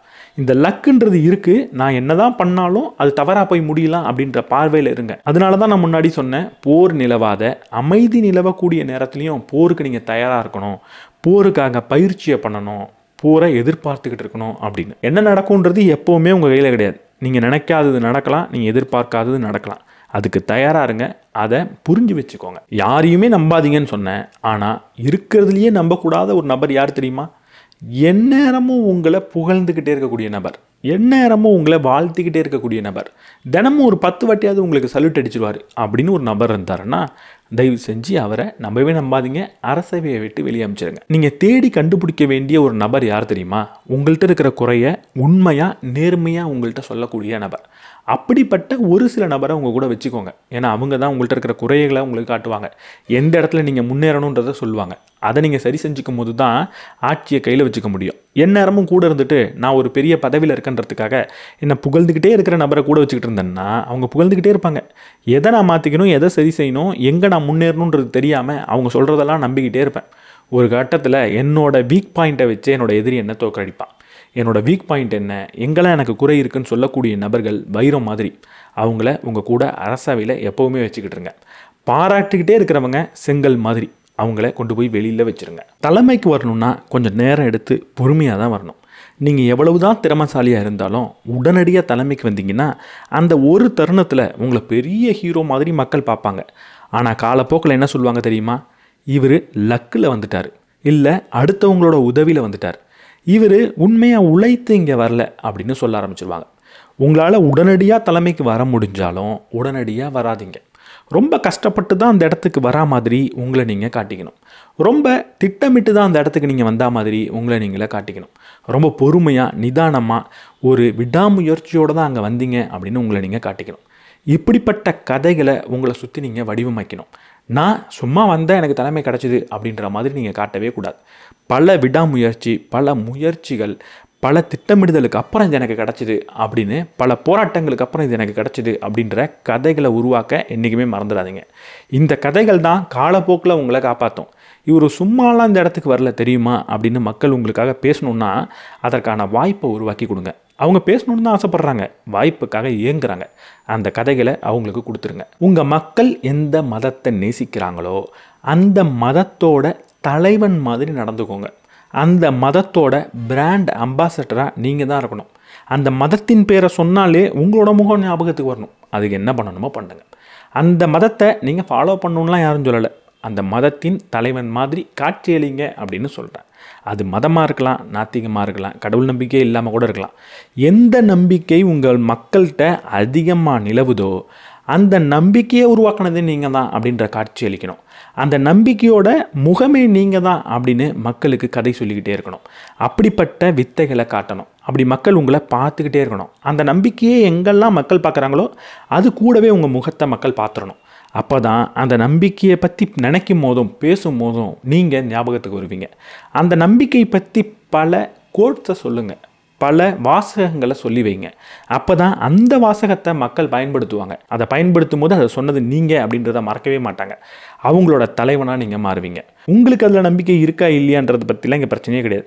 பெரும்பான்மையான மக்கள் நம்புகிறாங்கன்னா அதை நீங்கள் தான் வளர்த்தெடுக்கணும். அதுக்கு நீங்கள் உங்களோட முகத்தை கொடுக்கணும். நீங்கள் அதோட உருவமாக மாறணும். உங்களுக்கு கீழே நிறைய பேரை நீங்கள் சேர்த்துக்கலாம், மந்திரிகளை சேர்த்துக்கலாம், உங்களுக்கு பணம் கொடுக்கக்கூடிய நிறைய இன்வெஸ்டர்ஸை கூட நீங்கள் சேர்த்துக்கலாம். உங்கள் நாட்டை வளர்த்தெடுக்கிறதுக்காக பல பேர் உதவி பண்ணலாம். ஆனால் ஒரு விஷயத்தை மட்டும் நீங்கள் அடுத்தவங்களுக்கு கொடுக்கக்கூடாது. என்ன தெரியுமா? முடிவெடுக்கும் திறன். எப்போவுமே முடிவு உங்கள் கையில் தான் இருக்கணும். ஏதோ ஒரு நபர் நாட்டுக்காக நிறைய பணம் கொடுக்குறாரு அப்படின்றதுக்காகவோ, ஒரு பெரிய தொழிலதிபர் உங்களுக்கு நிறைய பணம் கொடுக்குறாரு, நாட்டை வளர்த்தெடுக்கிறதுக்கு உதவி பண்ணுறாரு அப்படின்றதுக்காகலாம் முடிவெடுக்கும் திறனை அவங்கள்ட்ட கொடுக்கக்கூடாது. நீங்கள் தான் முடிவெடுக்க போகிறீங்க அப்படின்ற கோட்பாட்டில் நிதர்சனமாக இருங்க. நான் தான் இங்கே முடிவெடுக்கக்கூடிய நபர் அப்படின்றத உங்களை சுற்றி இருக்கிற அனைத்து நபர்கள்ட்டையும் சொல்லுங்கள். அவங்க அதை புரிஞ்சு வச்சுக்கிட்டு இருக்கணும். ஏதாவது ஒரு நபர் முடிவெடுக்கிற திறன் வேணும் அப்படின்னு கேட்டாங்கன்னா அவங்களுக்கு உங்கள் அரசவையில் இடமே இருக்கக்கூடாது. இலவசமாக ஒரு விஷயம் வருதுன்னா தயவு செஞ்சு வாங்கிடாதீங்க. ஏதோ ஒரு நபர் ஒரு சின்ன உணவை உங்களுக்கு கொடுத்தா கூட இலவசமாக வந்தால் வேணான்னு சொல்லுங்கள். உடனடியாக ஏதாவது ஒரு விஷயத்தை அவங்களுக்கு கொடுங்க. இலவசமான பரிசு பொருட்களை வாங்காதீங்க.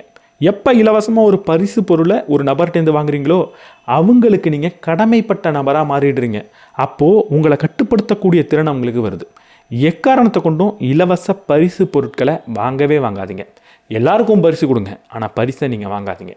ஏதோ ஒரு நபர் உங்களுக்கு பரிசு கொடுக்குறாரு அப்படின்னா உடனடியாக கைமாற கொடுத்துருங்க. அதே இடத்துல நீங்கள் ஒரு பரிசை கொடுத்துருங்க.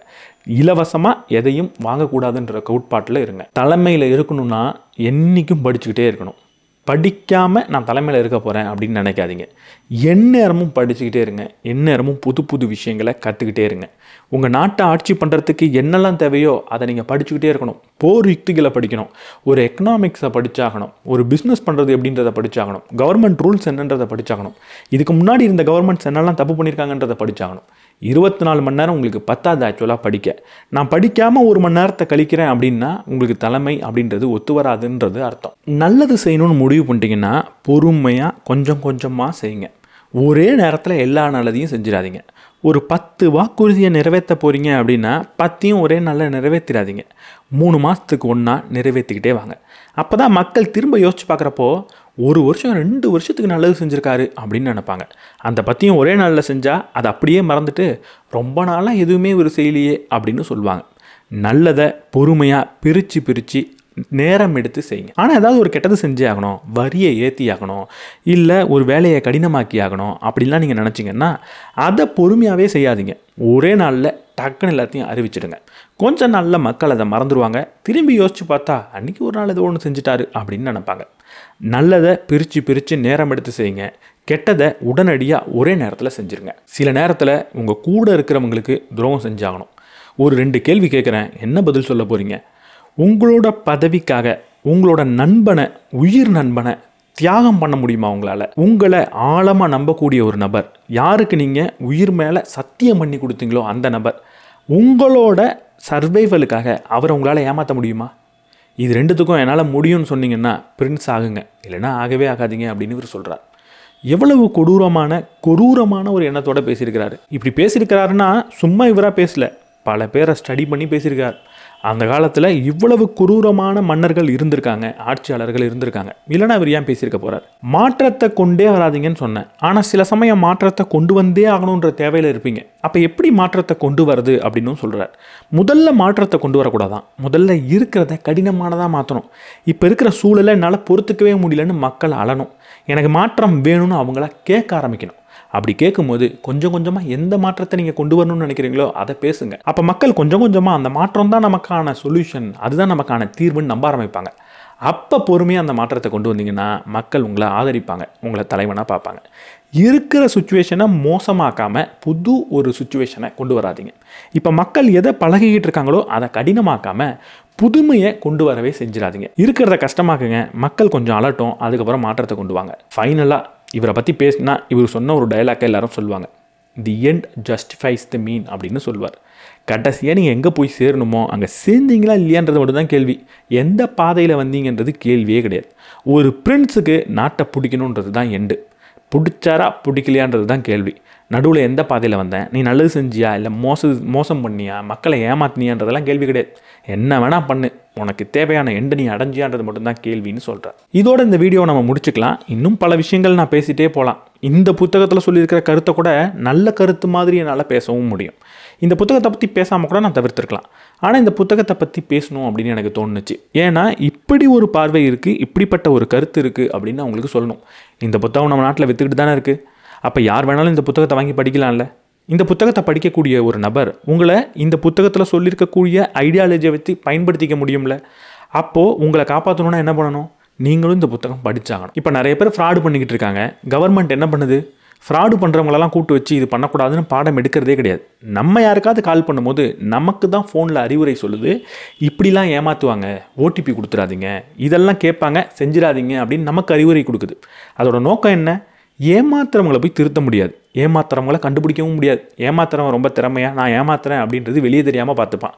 அப்போ நம்ம யாருக்கு அட்வைஸ் பண்ணணும், யாருக்கு பாடம் எடுக்கணும்? ஏமாறுறவங்கள்ட்ட போய் பாடம் எடுத்தோம்னா ஏமாத்துறவனால் ஏமாற்ற முடியாது. இப்போ எல்லா அரசியல்வாதிகளும் இதை படிச்சுட்டு வந்திருப்பாங்க, இதை தான் செய்வாங்கன்னு நான் சொல்லவே மாட்டேன். ரொம்ப அன்பான அரசியல்வாதிகள் நமக்கு கிடச்சிருப்பாங்க. ஆனால் இதை பயன்படுத்துகிறவங்களும் நம்ம கண்ணுக்கு அன்பாக தெரிவாங்க. அதுதாங்க பிரச்சனை. அப்போ நம்ம என்ன பண்ணணும்? இதை படித்து புரிஞ்சுக்கிட்டோம்னா நல்ல தலைவர் யார், நம்மளை ஏமாத்துகிற தலைவர்கள் யாருன்றதை நம்மளால் கண்டுபிடிக்க முடியும். அப்போது இதை நீங்கள் படித்தாகணுன்ற ஒரு தேவை இருந்தது. இதை ஒரு மோட்டிவேஷனல் ஸ்பீச் மாதிரி என்னால் சொல்ல முடியும். இதை ஒரு கார்ப்பரேட் பாலிடிக்ஸாக என்னால் சொல்ல முடியும். இல்லை இது ஒரு மார்க்கெட்டிங் கிம்மிக்ஸாக என்னால் சொல்ல முடியும். அடுத்தவங்களை இன்ஃப்ளூயன்ஸ் பண்ணுறதுக்கு இதெல்லாம் நீங்கள் எப்படி பண்ணலான்றதை என்னால் சொல்ல முடியும். ஆனால் அப்படி சொல்கிறது மூலமாக இந்த புத்தகத்தோட சாராம்சத்துலேருந்து நான் வெளியே வந்துட்டா மாதிரி எனக்கு தோணும். ரெண்டாவது, இந்த புத்தகத்தில் சொல்லியிருக்கிறதெல்லாம் ஒரு மோட்டிவேஷனால் என்னால் கண்டிப்பாக பேச முடியும். அப்படி பேசினேன்னா இந்த புத்தகத்துக்கும் அந்த பின்னாடி இருக்கிற ஸ்டாய்சிசம் புத்தகத்துக்கும் என்ன வித்தியாசம்? மார்க்கஸ் எரிலியஸ்க்கும் மேக்கியாவெல்லிக்கும் என்ன வித்தியாசம்? இவராக இருக்க விட்றது தானே என்னோட வேலை. இவர் என்ன சொல்லியிருக்கிறாரோ அதை அப்படியே கடத்துறது தான் என்னோட வேலை. அதனால தான் இந்த வீடியோவை கொஞ்சம் ரூத்லெஸ்ஸாக இருக்கட்டுமே அப்படின்னு நான் விட்டேன். இது ரூத்லெஸ்ஸாக இருக்கிறதோட காரணம் நீங்கள் எல்லோரும் ரூத்லெஸ்ஸாக மாறணும்னு கிடையாதுன்றதை மட்டும் தெளிவாக புரிஞ்சுக்கோங்க. இல்லைனா நம்மளை சுற்றி இருக்கிற அரசியல்வாதிகள்லாம் இப்படித்தான் இருக்காங்கன்னு நான் சொல்கிறேன் அப்படின்னு நீங்கள் தயவு செஞ்சு ஒரு முடிவுக்குள்ளே வந்துடாதீங்க. இதோட ஒரே நோக்கம் ஒரு அவேர்னஸ், ஒரு விழிப்புணர்வுன்னு எடுத்துக்கோங்க. இது உங்களுக்கு யார் கூடயாவது ரிலேட் பண்ணி போகலாம். இவரை தான் இவர் சொல்கிறாரு அப்படின்னு உங்களுக்கு தோணலாம். நான் யாரையுமே மனதில் வச்சு சொல்லலை. இந்த புத்தகத்தில் சொல்லியிருக்கிற வரியை நான் எப்படி புரிஞ்சுக்கிட்டேன் அப்படின்னு தான் சொல்லியிருக்கேன். இதை நீங்கள் புரிஞ்சுக்கோங்க, விழிப்புணர்வோடு இருங்க. இது போல் நிறைய புத்தகங்கள் நீங்கள் படிங்க, உங்களுக்கான நல்ல தலைவர்களை தேர்ந்தெடுங்க. இந்த வீடியோவில் நான் திரும்ப ஒரு விஷயத்த சொன்னேன். மக்கள் நல்ல தலைவர்களை தேர்ந்தெடுக்கிறது இல்லை, அவங்க தேர்ந்தெடுத்த தலைவர்களை நல்லவங்க நிரூபிக்கிறதுக்காக போராடுறாங்கன்னு சொன்னேன். அப்படி நம்ம இருக்க தேவையில்லை. நம்மளால் பண்ண முடிஞ்ச சிறந்த புரட்சி, சிறந்த போராட்டம் என்ன? புத்தகம் படிக்கிறதும் தான். எஜுகேஷன் தான் நம்ம பண்ண முடிஞ்ச மிகப்பெரிய போராட்டம், மிகப்பெரிய புரட்சி. நம்ம எல்லாரும் நல்ல நிலைமைக்கு போகணும்னா நம்ம எல்லாரும் நல்லா படிக்கணும், நிறைய புத்தகங்கள் வாசிக்கணும். ரீசெண்டாக கம்யூனிட்டி போஸ்ட்டில் கூட நான் போட்டிருந்தேன். நீங்கள் புத்தகம் படிக்கிறதும் நல்ல கல்வி உங்களுக்கு கிடைக்கிறதும் தான் உங்களால் பண்ண முடிஞ்ச போராட்டம், உங்களால் பண்ண முடிஞ்ச மாற்றம். அதை நீங்கள் தொடர்ந்து செய்யுங்க.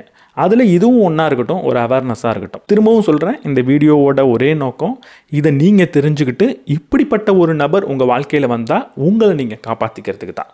யாரையும் குறை சொல்கிறதுக்கோ இல்லை இவங்க இப்படிப்பட்டவங்க அப்படின்னு சொல்கிறதுக்கோ கிடையாது. எல்லாருமே நல்லவங்க அப்படின்ற பார்வையில் நம்ம பார்க்குறது தான் நமக்கும் நல்லது, சமுதாயத்துக்கும் நல்லது. இந்த வீடியோ பற்றி என்ன நினைக்கிறீங்கன்றத கமெண்ட் செக்ஷனில் சொல்லுங்கள். இந்த வீடியோ உங்களுக்கு பிடிச்சிருந்தா லைக் பண்ணிவிட்டு உங்கள் நண்பர்களோட ஷேர் பண்ணுங்கள். நம்ம சேனலுக்கு நீங்கள் புதுசாக இருந்தீங்கன்னா சப்ஸ்கிரைப் பண்ணிவிட்டு பெல் பட்டனை ப்ரெஸ் பண்ணிவிடுங்க.